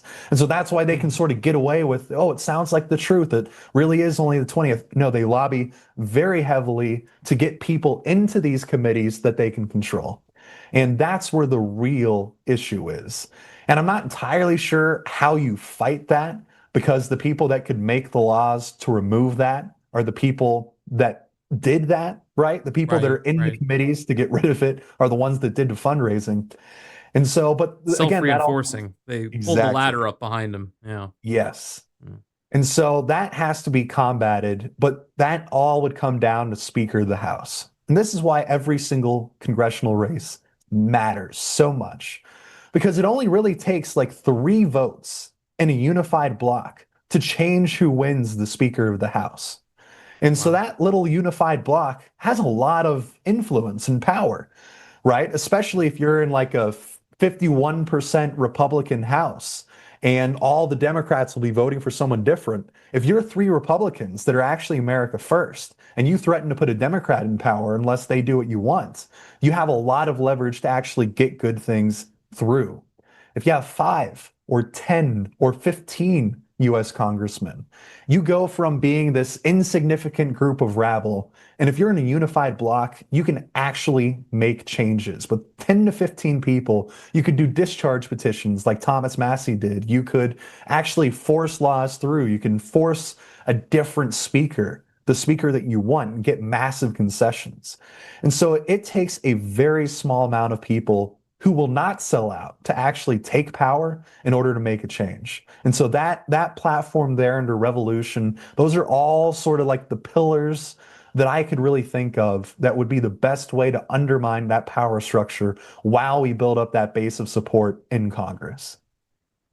Absolutely. So the committee assignments, though, are a very big deal because this is how Yes. they make, this is where the laws get written, basically, right? So in this case, if APEC is doing these after donations that are used to put people in the committees, they're kind of getting to pick people who get to make the laws. Correct. Right. Oh, wow. Yeah, I think that's far worse than the average American thinks. Like the average Yes. American, you talk about APEC, they probably imagine this is just Israeli Jews advocating for Israel. They don't really understand that there's something quite a bit more nefarious going on here, like what you just described, where if they're getting to pick who gets to make the laws, I mean, that because it has implications far beyond just Israeli foreign policy stuff. That is correct. It is all encompassing. You want to know why the House with a Republican majority can't pass funding for DHS and deportations? That's it right there. Because if certain Republicans voted in favor of those things, then they wouldn't be able to raise enough money the next election cycle to win their committee seats. And so that's a whole other issue. There should be like longer terms for the House, because you only really have like 6 months in the U.S. House to actually get things done, and then you're fundraising to get into the committees, and then you have like 3 months to do things, and then you're fundraising for your reelection. So it's like 2/3 of the job when you're in Congress is just fundraising. And then you have 20% of the job is like going around your district, talking to people, figuring out what it is they need. And then 10% of the job, you're actually there able to legislate. And I think that's by design. I think we need to have longer terms and term limits for the U.S. House. Yeah, well, that does sound like it's been orchestrated and structured in such a way so as the concerns are elsewhere than where they should be. Yes, correct. Absolutely. That is very distressing. So what other fixes do you imagine for this other than what you've already described? Are there any? Well, the biggest thing with the economy, right? Everyone talks about GDP, but I think something that's far more important is GDP per capita. basically the GDP where it is by person, where it's the ability of the individual person's purchasing power. And that number has collapsed drastically. The real ability of the average American man and woman and child to be able to buy things. And that's been driven by immigration. And other people that I talk to, I talk a lot more about immigration, but it impacts everything. Like I'm sure you saw that in Charlotte, ICE in North Carolina, right over the border from South Carolina, the ICE did a raid of the Charlotte area, and when they went to do the raids, two-thirds of the public schools in the Charlotte area shut down because not enough students showed up because they were hiding from ICE. All of our Department of Education budget, which we should shut down, it's just going to fund illegals' educations. The decline in our school quality. Oh no, people talk so much about, oh, South Carolina, we're ranked last or something like that for with regards to our schools. But if you break it down by American citizen and you break it down by group of American citizen, we have actually one of the higher scores in the country. What we have is a huge influx of young foreigners that are coming here that don't speak English and they're failing every class. And so, yeah, when you break it down by what's actually happening, South Carolina is only in as bad of a position as we are because of mass immigration. And so really it is like it's the button, you hit the button, you fix everything. Close the border, everything is fixed. It's that simple. Like every problem is fixed. Inflation is fixed. Rent goes down. Your insurance premiums go down. It is faster in the hospital because all the illegals are just using the hospital for their own personal, like to get a cold checkup. Everything becomes cheaper. The grocery store becomes cheaper. Prices for wages, your wages will go up, and the business owners will have more money because we won't need as high of taxes to support all of the underclass that shouldn't even be here. And so it's like literally just the fix everything button. Smash it. Deports. Literally just deportations and end work visas, and you fix 90% of the problems that are in our country right now. It's what you just described is so mind blowing because it really kind of is like that. Whenever you're trying to solve a big problem, but there really is this sort of one central thing you can do to start the whole ball rolling and sort of really just sort of unravel the whole ball of wax, is like the ultimate of common sense to just do that. Yes. It makes you actually kind of wonder, like, who is it that actually supports mass migration? And as far as the actual citizenry, I don't think it's that many. I don't, it's very strange. It's all these special interests. It's the Highest and Yes. the Open Society Foundation. These kind of things. It's not like actual Americans for the most part. Ironically, even a lot of Hispanics are not big on like open border Right. stuff. So it's kind of funny. Like it makes you wonder. Like, is there any actual citizen support for this open border crap at all? And I think the answer is no. It's just not. So you would think this would be easy to get done, but should you get office, what are you up against? Is it to get this actually done when there is such a big mandate for it? What will these people do? Like, what will these like organizations do to try to stop you from doing the thing everybody wants you to do? 'Cause I'm sure they're going to do something. I'm sure they got some nasty, ugly tricks to roll out on you because they don't have a constituency to say no, we really want this border open. This is everybody loves an open border. So what do they got planned for you to deal with that? What's happened to people who have attempted some lesser version of this? Well, generally, they just bankroll your opponents. And that's exactly what's happening in my race. Mark Smith, who I mentioned, I believe he has like $700,000 for this race. And normally you only need like $200,000 to run a decent primary campaign. One of my opponents has $3 million in this race, which is more than you need for a Senate race usually. That's enough for a governor's race. And he's putting that just into the Republican primary for House, which is just ridiculous. And so that's the biggest thing they do. First, they come for you economically. Like when they went after me for Charlottesville January 6th, almost immediately afterwards, Truist Bank shut down my bank accounts. Both my business and my personal bank account gone. Wow. And, the bankers and the bank tellers, they were such nice people. They didn't have any information either. And then finally they dug and they dug through the system and basically had like a semi-admission that it was political, that they were silencing me because they didn't agree with me. And it was indicated to me that I am now on a list where I will be unable to work with any national bank in the country because of it. That is my Wow. understanding. Now, Oh, I have not tested this yet. I might be able to go into Bank of America tomorrow and be okay, but that's sort of what was intimated to me by these bank tellers, sort of hinted at and described when they saw the language. And so that's the first thing that they do. And so, the biggest thing that they're trying to do is they're just ignoring me.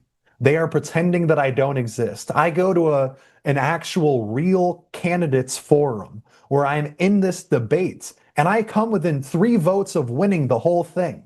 I am in second place, about to win, and then they don't report on it. They don't even write a single news article about it. But in the candidate forum where I got very few votes because I spoke out against Israel in a room full of those people, they advertised it everywhere. It's like Tyler Dykes didn't get many votes. And so that's the hardest thing right now is they ignore you, then they attack you, or first they ignore you, then they laugh at you, then they attack you, and then you win. And they're in the ignoring phase for me right mm-hmm. now. And they're just pretending I don't exist, hoping I go away quietly, and bankrolling my opponents. And so that is the biggest thing right now. I am certain that they will throw more in my direction once I actually break out. And with redistricting in South Carolina, they very well may push back the primaries and reroute the district. And so everything's up in the air right now. No one's really sure what's going to go on with that. Maybe not even be in the same district. We'll have to see. Regardless, I will be on the ballot. I have already paid my dues and registered. That's a guarantee. So what I imagine is as I start to gain more steam and gain more momentum, then the attack ads will start. Then the negative press, the negative media, the Tyler neo-Nazi, anti-Semite, Hitler lover, which is, evil person, terrorist, insurrectionist, tried to overthrow the government in the Capitol. He is running to steal your freedoms. Those are the ads that they'll do. And then after that, they'll probably escalate the attacks and start going after my friends and family and asking them questions and looking for dirt into my life. And then after that, they'll start making vague threats. When it looks like I'm going to win, they'll be like, you better be careful driving home tonight. Stuff like that, but nothing will actually happen.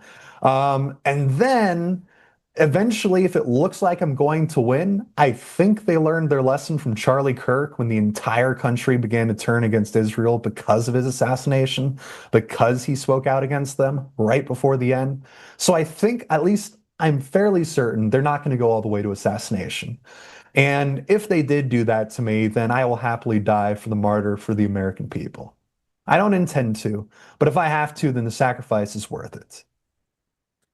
Absolutely. Well, it is good to see that you sort of thought the process through as to what dirty bag of tricks that they've got Oh, likely yes. planned for someone in your position is, because at least therefore you have the mental preparedness to enter the battle when it comes. Um, I think that what you described is largely what happens. I think that's generally what we've seen. Mhm. Well, at least you'll know they're afraid of you. So that'll be Yes. that'll be good, man. That's kind of what you want. And yeah, the funny thing is, in another time, I think that maybe what they did would just simply work, and you'd have no chance. But Mhm. in this day and age, I don't know, man. I mean, we have the media thing is completely different. You can Yes. now get your own voice out there, and for them to be able to just smear you with things, and then that's that. It's not like this is just the 90 and there's only TV. So this completely changes everything. And like we were talking about earlier, the entire sort of social attitudes about a lot of this stuff has shifted as well. So I don't know. I think they're going to have a lot harder time than they might have had even 10 years ago or 20 years ago. Yes. Oh, Good.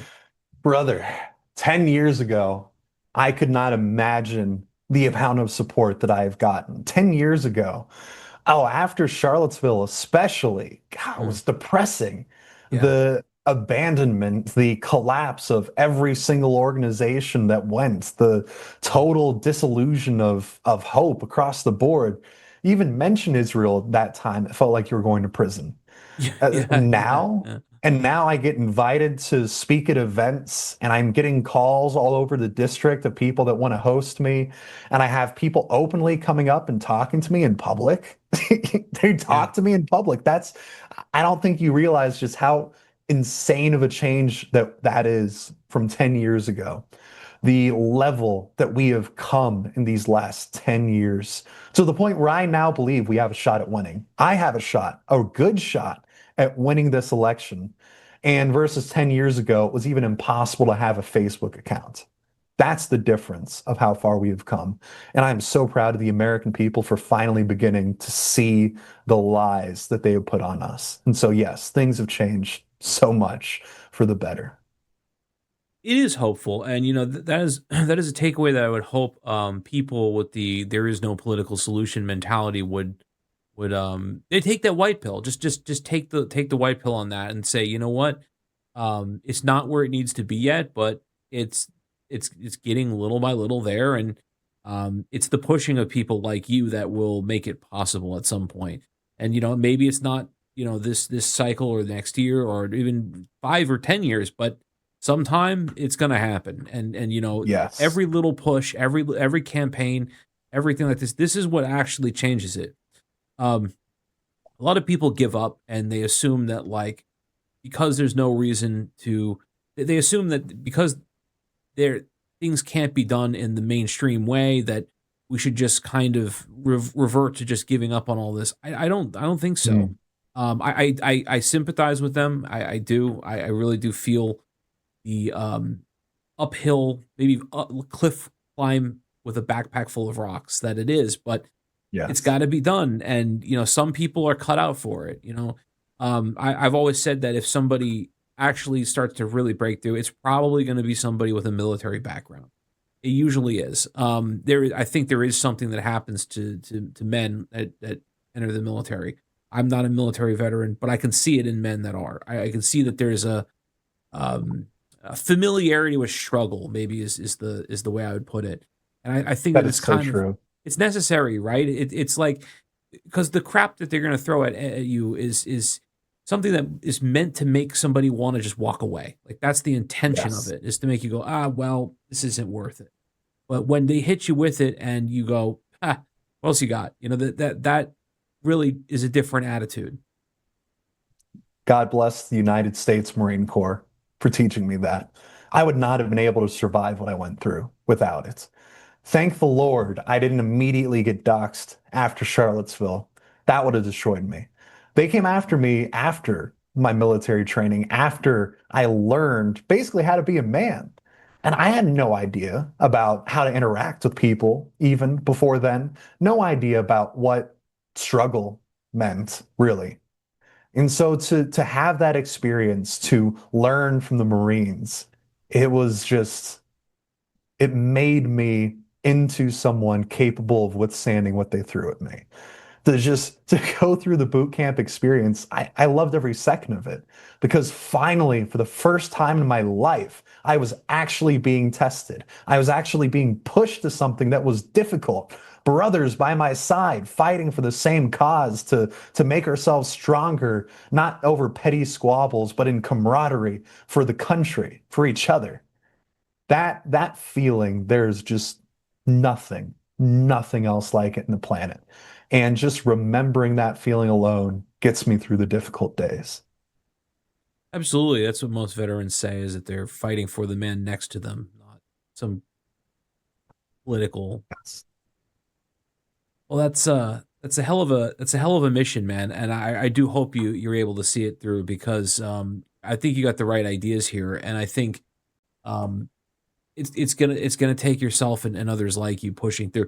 I think we'll wind towards winding down here, but let me ask you: have you found allies and similar minded folks that are in I guess parallel races that you've been able to Mm. ally with? Yes, there are a number of them in a number of different districts that are running. I'm not sure whether or not they would want me to mention them here, so I'll keep that private for now. Maybe I'll mention them and see whether or not they want to shout out or not. But there are a lot of people that are running in a lot of different districts, like 10 or 15 people that are genuinely America first. Not all of them are quite necessarily willing to come right out and say it, but when you talk to them privately and they know you do, oh, they become very honest. Many people become much more honest with you once you are publicly against the system. And uh, and that's very sort of a good thing that we're connecting with all these different people. And I also want to briefly speak out against anyone that will sort of say, never really talk about it, just be a part of the system. That's not going to work. But I only think that now because I have interacted with a number of people that do work within the system, that do share my beliefs, your beliefs, our beliefs. But the whole way that the system is designed, it's so that if you want to stay a part of it, you can't ever go against it. Where they're terrified of platforming me because they'll lose their position, even though they agree with me on every single issue. And so you can't fight the system within the system. And so people say that I'm going to be part of the system. No, I'm part of the political process against the system. That is what I am doing. And so there are a lot of different people like me across the board that are willing to put this to the fight. It does seem very, very difficult to not be incorporated and swallowed up by the system, but I don't think it's impossible. I think Yes, to pull some example. I mean, Massey is one. You threw him out. it's true. I think he's fought tooth and nail to not be swallowed up by it and converted, as it were. There's not a heck of a lot of names that come to mind otherwise, but I'm sure it is very difficult but possible.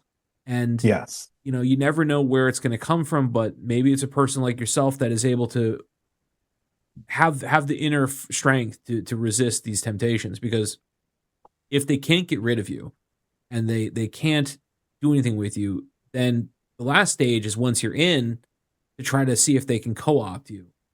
Do you Yes. have a sort of, maybe you shouldn't give it away, but do you have an internal plan for that? Because then they'll come with the offers. They'll come with the oh, you're doing well, Yes. but you could be doing so much better. And this hits everybody's human nature. It's one of the hardest struggles for a human being is that stuff, right? So you have an Yes. internal strategy for this. Well, the biggest thing is I don't even think they're going to try because it's pretty obvious I'll say no. And the best example of this I have is the very same county party that booted me out initially did try to co-opt me before they realized the depth of my convictions. They invited me to these private events that you can't say anything about or they'll sue you to oblivion and you have to sign all this paperwork. And then you're in there with all these different state legislatures and these unelected bureaucrats are bossing them around, telling them how they're going to vote in the next election or telling them how they're going to vote in different policies. And so they briefly tried to make me a part of that. And then after about 3 days of that, and I was like, I'm getting the inside scoop. Yes, I'm figuring out how this works. After about 3 days of that, somebody recognized me from my various arrests from Charlottesville from January 6th, sent them that information, and I was kicked out. Mm. And I immediately went from being almost a friend to an enemy to them almost overnight just because they did a Google search on me. And so I'm fairly certain that anything like that would be very similar. Once I get to the house, they're not going to try. They know I'm going to say no.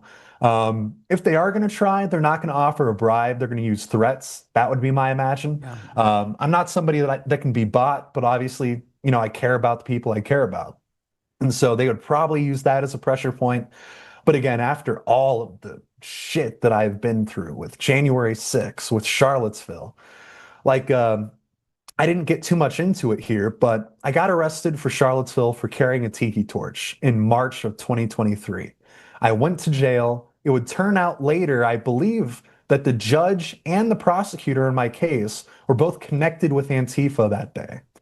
My Wow. lawyer knew about it and did not tell me about it. And later, both the prosecution and the judge were removed from these cases, and other people were able to get out on bail. I was not, because I had the bad prosecutor and the bad judge. My lawyer knew about it, didn't do anything about it. And then it was intimated to my lawyer. It was heavily hinted and implied to him in very legally non-threatening ways, I'm sure, that they knew that I had been at January 6th, and that if I pled guilty, like they knew, but they didn't have enough evidence to convict me for January 6th, but they would try. So if I took the plea deal that they offered me for Charlottesville, they wouldn't go after me for January 6th. And so I was like, I had all this pressure. I had zero support. Nobody was reaching out to try to help me. I just had my parents, my girlfriend on the phone. That was it. And they were telling me every day, just take the deal, take the deal, take the deal. So I took the deal. And then 4 months go by, and I'm about to be released from the Charlottesville Albemarle County Jail. And as I can see my parents' car through the window, through the jail window, getting ready to pick me up, as I am dressed back in my normal, pants and my normal shirts, getting ready to walk right out the door, two FBI agents come in and they walk right up to me and they arrest me inside the jail and cart me off to federal prison. Wow. That was the singular worst moment of my life right there. At that moment where to see your parents outside, your family ready to pick you up and take you home, and then now you're put into a federal prison in solitary confinement. That was just, it broke. It got me all the way down to where I was just broken. And then they came at this point and said, hey, why don't you tell us some more information about who you went with? And I said, no. So they kept me there. They kept me in solitary. I ended up staying there for 3 days before finally I was able to get a lawyer. Finally, I could get a phone call, and I was able to get out on bail with an ankle monitor. And I was on the ankle monitor for a year and a half before I went to federal prison. And so that experience that my family went through, that my friends had to go through, the attacks that they got, like there's people that I'm not even connected with. There's like, I'm connected with someone who's connected to someone who's connected to someone. That person was getting interrogated by the FBI about whether or not I had any connections, trying to figure out if I was a terror leader and if I had been trying to influence them. And quite unfortunately, my friends and family are also hardened from that experience and are prepared to deal with what comes from me speaking out. And there have been a couple of friends of mine that actually wanted to write character recommendation letters for me for January 6th, and they wrote wonderful letters, but I shredded them. And I said, no, I don't want to put your name in that arena with me. You have a life, you have a good job. You don't have to be in politics. You can have a wife and family and not worry about the future for them.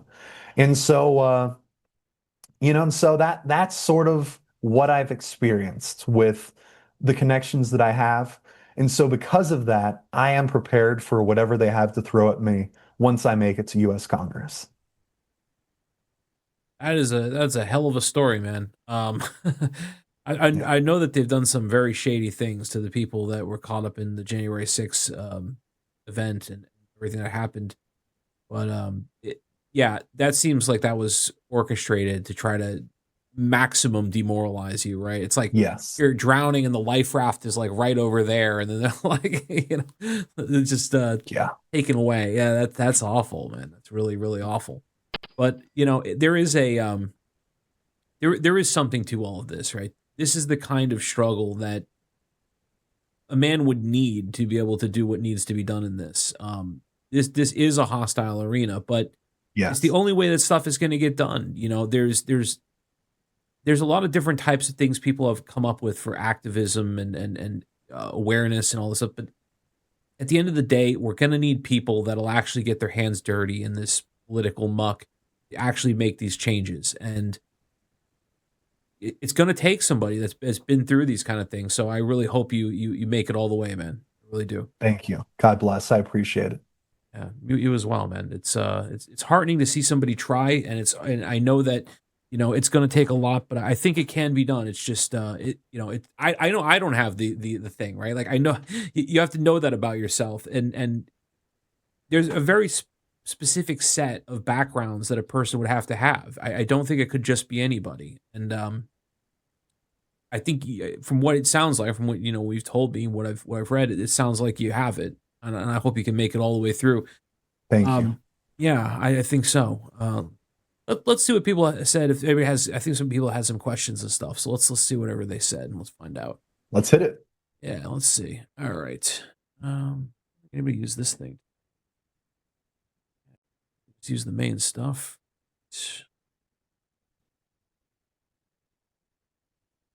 Spartan Set of Core says, all right, where is it? Here, just pull it up here. He says, money is fiction. Jews create poverty by overprinting and usury. Zero debt economy. You pay in full for a house. No loans. Resources-based economy. You get a cut from your country's water, gold, trees. Any opinions? Perfect world, sure, but not to this one.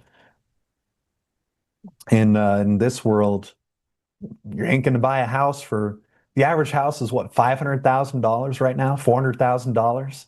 Something like that. You're not going to save up that much money unless you're making 300 grand a year. I mean, so yeah, money is being drastically overprinted, and it's being drastically overhanded out to people that just don't work, don't deserve it, to foreigners that are just looting us for everything we have. But that doesn't necessarily mean that just money just stops existing. The money has the value that we believe that it has. So as long as enough people believe in the value of money, it'll still have worth. Whether that's fortunate or unfortunate, that'll be up to you to decide. But until we live in a post-money society, we have to keep on pushing with what we got. Yeah, I mean, it certainly represents energy, resources, effort, and Right. I don't think we'll ever be past money. I think he's referring more to a Federal Reserve kind of aspect, but Yes. like you said, in a perfect world, right? You're right. A house is very expensive these days, and I mean, so 300K a year. So you'd have to be in the top 1% basically, or near it, to be able to do that. So. Not quite possible, but I get where he's speaking in ideals, I suppose. He continues, he says, if you have if you have income, there is something to tax. No income, but you are forced to pay property tax. Yeah. Equals homeless level evil. Agreed. We should abolish property taxes completely across the board. Saying, yeah. What is your opinions on the taxes, and if you had a ability to, what would your alterations be into the tax system? Well, if you look at who's actually using our tax money, the biggest spend of the US government is in entitlements. I believe we spend about $3 trillion a year giving free stuff to people. And we only bring in maybe $4 trillion total, something like that. You can look up the exact numbers, it's somewhere along that line. And then I recently saw a statistic that showed that 2/3 of all of our tax dollars that are going out for these entitlements are going to non-citizens. 2/3 of non-citizens are also on some form of welfare or Medicaid, including the legal immigrants. They're on free stuff. It's actually a higher rate, I believe, for the free stuff. It's like 70% for the legal immigrants and like 60% for the illegal immigrants that they're on this. And so if we have 100 million people in this country that are not citizens, 50 million illegal, 50 million legal, and these are pretty close to the official guidelines for how many foreigners are in our country. 2/3 of 100 is 66. So we have 66 million foreigners that are getting free stuff, which is roughly 2/3 of the total number of people that get any kind of entitlement whatsoever. And so imagine being able to cut 2/3 of the free money that we give out. How easy would it be to completely have a positive budget? We could have a $1 trillion a year positive budget, pay down the national debt in 20 or 30 years, and then just cut all taxes because we wouldn't need it anymore. You'd have like a baseline tax of 10% tax across the board.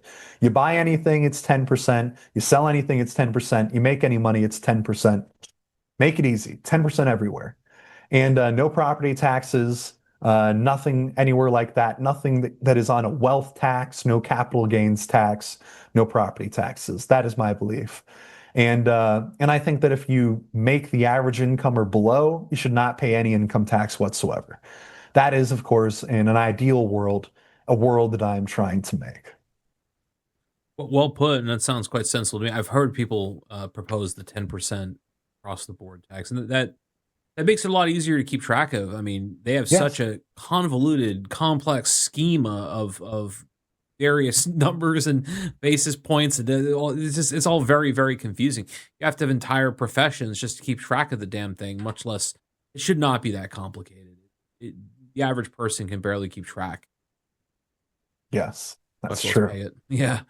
The Modern average Viking. accountant can barely keep track. Right. Exactly. Modern Viking, thank you, sir. He just gave a salute. Hello there. Moving just here. Um, let's see if there was any other in terms of questions here. Let's see.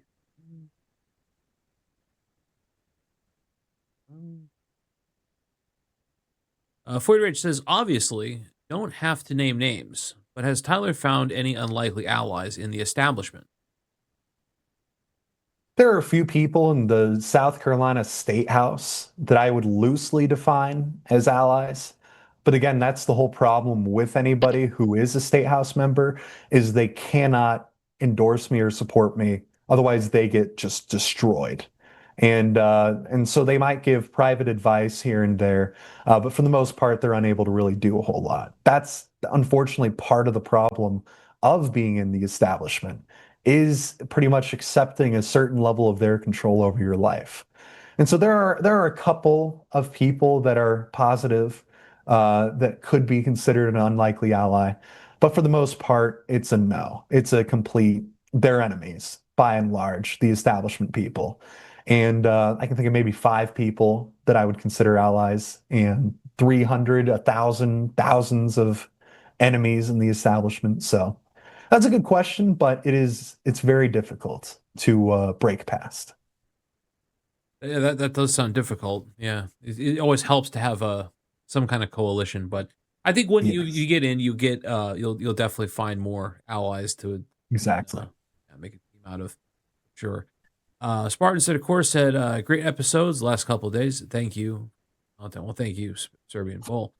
Um, skip something there. Flood, he says, good show, great guest. Thank you. Hail Flood. Thank you, Flood. Thank you, Flood, for the compliment.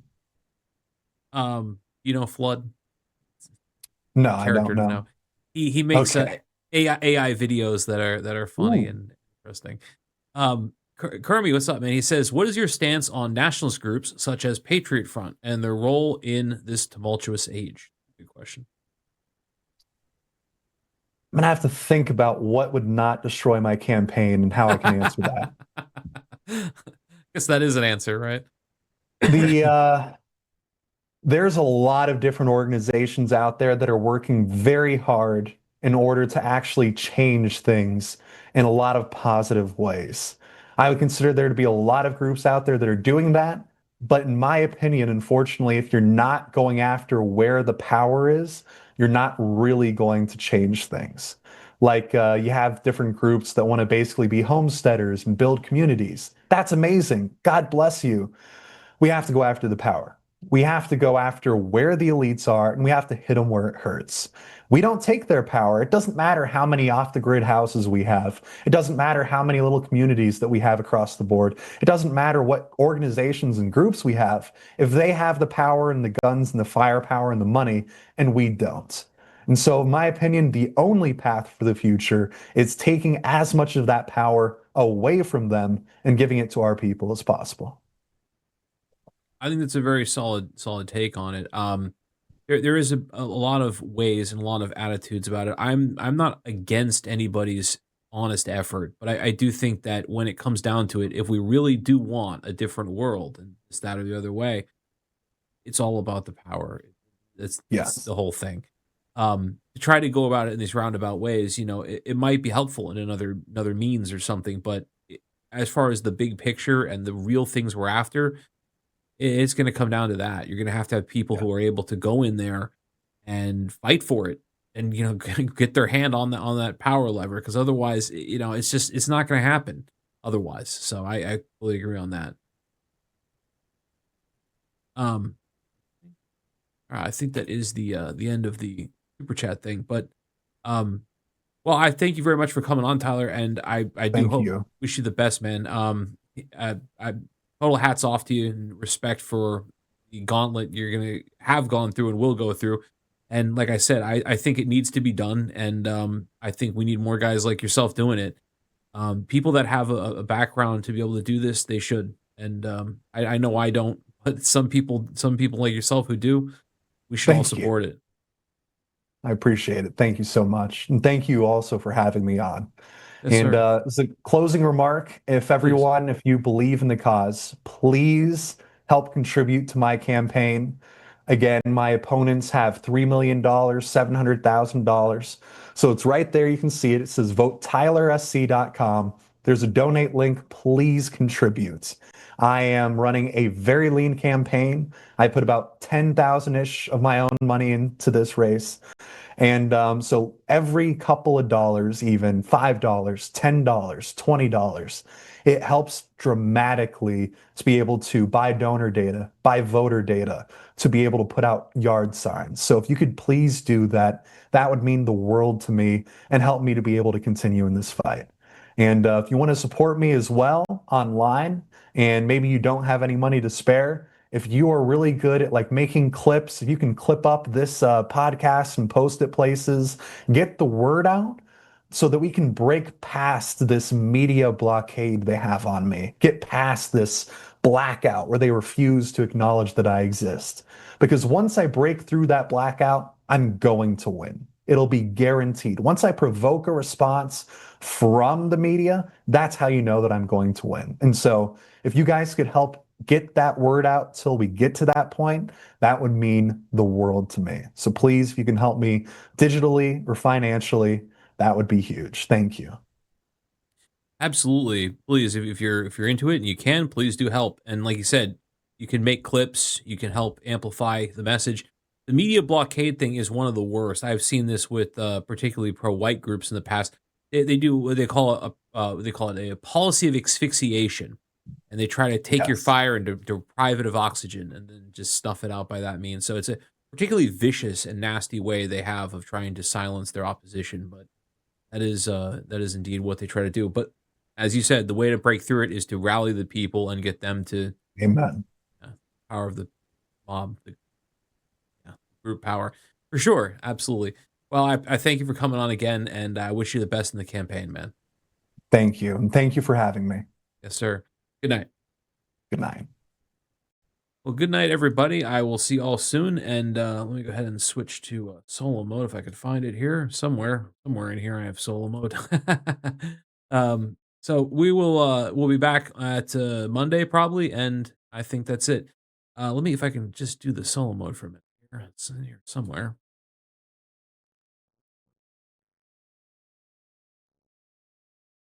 Okay, there we go. I see it. Solo. Ah, this profile got a little messed up. Here I should solo mode here. Oh, look at that. It's got viewer counts over my head here. I just want to say as well, if you can support Tyler and support anyone as well that is doing this, he is up against a lot, and you have somebody that's actually willing to do this and actually willing to confront the power where it lies. Um, that's a lot. People in our sphere say they want people that are going to go up against Jewish power, people that are going to go speak up against corruption, people that are going to stop immigration. Here's someone that's actually doing it. So, I think this is a thing that this tests our resolve, our seriousness, right? Because for one thing for us to say these things all the time, and we do. Well, I see it almost every day, usually quite a bit every day. And people are always saying, "Oh, we want this, we want that. If only we had this." Well, it comes down to it. Like, do people really mean it, or are they just saying this? I don't know. I guess we'll find out. But I think that, you have a guy that's actually willing to do these things and actually willing to do it. He's willing to say what needs to be said and do what needs to be done. Very rare, and unfortunately too rare. But that's kind of the idea too, is that if guys like this continue to do it, it will get more popular. People will see that it can be done, and more people will do it. But what's needed is that our community supports this, right? If brave men step up and they actually try to lead the charge forward on these things, but they don't get support from our people that want these things, what do you think happens? Then other people see, oh, well, these communities are standing up and saying, oh, we want these things. And then when they come forth and provide these things, nothing happens. Then everybody else who's considering it says, yeah, I don't think I'll do that. So ultimately, this kind of stuff does come down to us. We need to either believe what we say and say what we believe, or we don't. So, Tyler's one of the few guys that's actually doing this. He's actually willing to name the powers that be. You know what I mean? Very rare. And like I said to him, I think that the actual fight is going to take a military man. It's not somebody that's actually had that experience in their past. If you look at history, that's generally been the case. You know what I mean? In terms of both presidents and German leaders as well, right? So this is how it goes. Or I guess I should say Austrian, perhaps. This is how it goes. So we're gonna have to find out. Otherwise, we do. Yeah, we need representation. Otherwise, we will die divided. I agree. Yeah. Oh, there you go. There you go. That's the thing, though, right? That's the thing. Bushmaster, hail Bushmaster 6A, who says, "Thank you for your great content." Well, thank you, Bushmaster, for supporting it. This is it, though, right? Like we need to do what we say. We say that we want people that are going to do these things. If they come along and we don't support them, more won't come along. So I think we need to do it, and I think we should get guys like this on more podcasts. And we should get guys like this more coverage, and we should get the word out there, because you don't get these kind of chances all the time. But like I said to him as well, if you can get a number of these guys, you just need 1, 2, 3, 4, 5 of these guys to break through, and they need to make it known that they broke through in spite of telling the truth about this stuff. More people are going to do it. More people are going to break through. More people are going to tell the truth. The idea that we're ever going to get our countries back, our country, I say countries because America and then, the other white people's countries. If we don't get these countries back, the only way we do is to get political representation. The whole, there is no political solution. Well, what you're implying is war.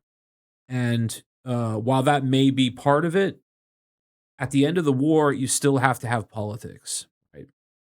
After the shooting is done, after the bodies are cooled, your peoples and the other peoples, because it's a war, guess what happens? Politics. So the idea that there is some way out of our problems without politics is kind of childish, to be truthful. We need to figure it out. A lot of these things that are deep issues for us are actually fixable through policy. Perfect example is the immigration thing. What does he want to do? He wants to stop all the immigration. You don't see these opportunities all the time, but hopefully we will. So with that, I think we'll go ahead and wrap it up. Thank you if you supported the show. I'll do a quick thank you rundown here, and then we'll go out of here. Thank you to Spartan Sadakor and Floyd Rage, as well as Bushmaster 6A. Let's see if I can these things here. Modern Viking, Serbian Bull, Flood, Hermie, and Bushmaster. Thank you for supporting the show. And we will be back on Monday, I suppose. So with that, good night. See you soon. And see if I can make sure I got my outros lined up properly here, because I changed a lot of things. Oh, yeah. I was still for Mary Fagan Keen on there, actually. Get rid of some of this stuff. Go. Oh, yeah. We got the Flood Rasputin song on there still. Wow. A lot of old stuff on here. So let me go ahead and fix that before we get yes, please do support his campaign because we need it. This is about examples as well, right? It's so important that this show that everybody's got to see it, right? You gotta test the theory.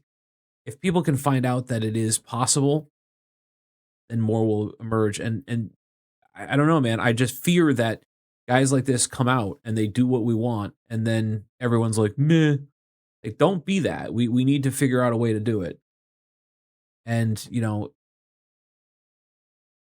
not running a campaign on corrupting donors means that you're not gonna get big money right away. You're gonna have to scrap for it. It's tough.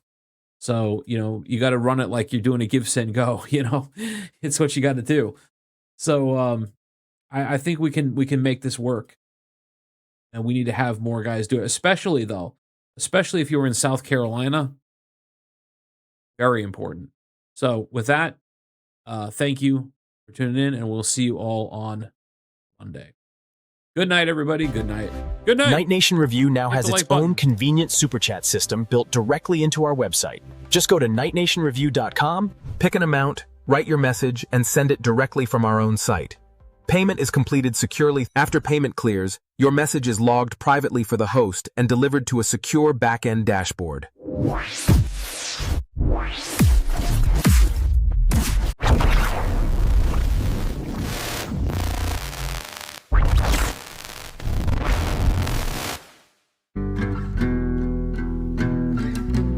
One truth can break a foundation as though it were made of glass.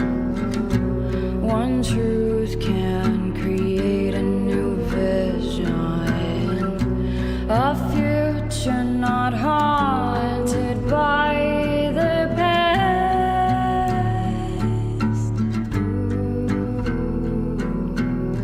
Let's talk about books for a moment. One of the most impactful ways you can support this show while expanding your own knowledge is by checking out our publishing sponsors. We've partnered with 3 exceptional publishers who share our commitment to bringing you literature that goes above and beyond the mainstream. Banned by Amazon, Antelope Hill Publishing, and Clemens & Blair. Each of these publishers offers a unique catalog of books, media, and materials that you simply won't find in traditional bookstores. Whether you're looking for historical perspectives, alternative viewpoints, or rare literary works, these sponsors might have what you need. Here's the best part. All 3 are offering our listeners a discount. Just visit bannedbyamazon.com, antelopehillpublishing.com, or clemensandblair.com and use code NNR at checkout. That's NNR for a discount on your order.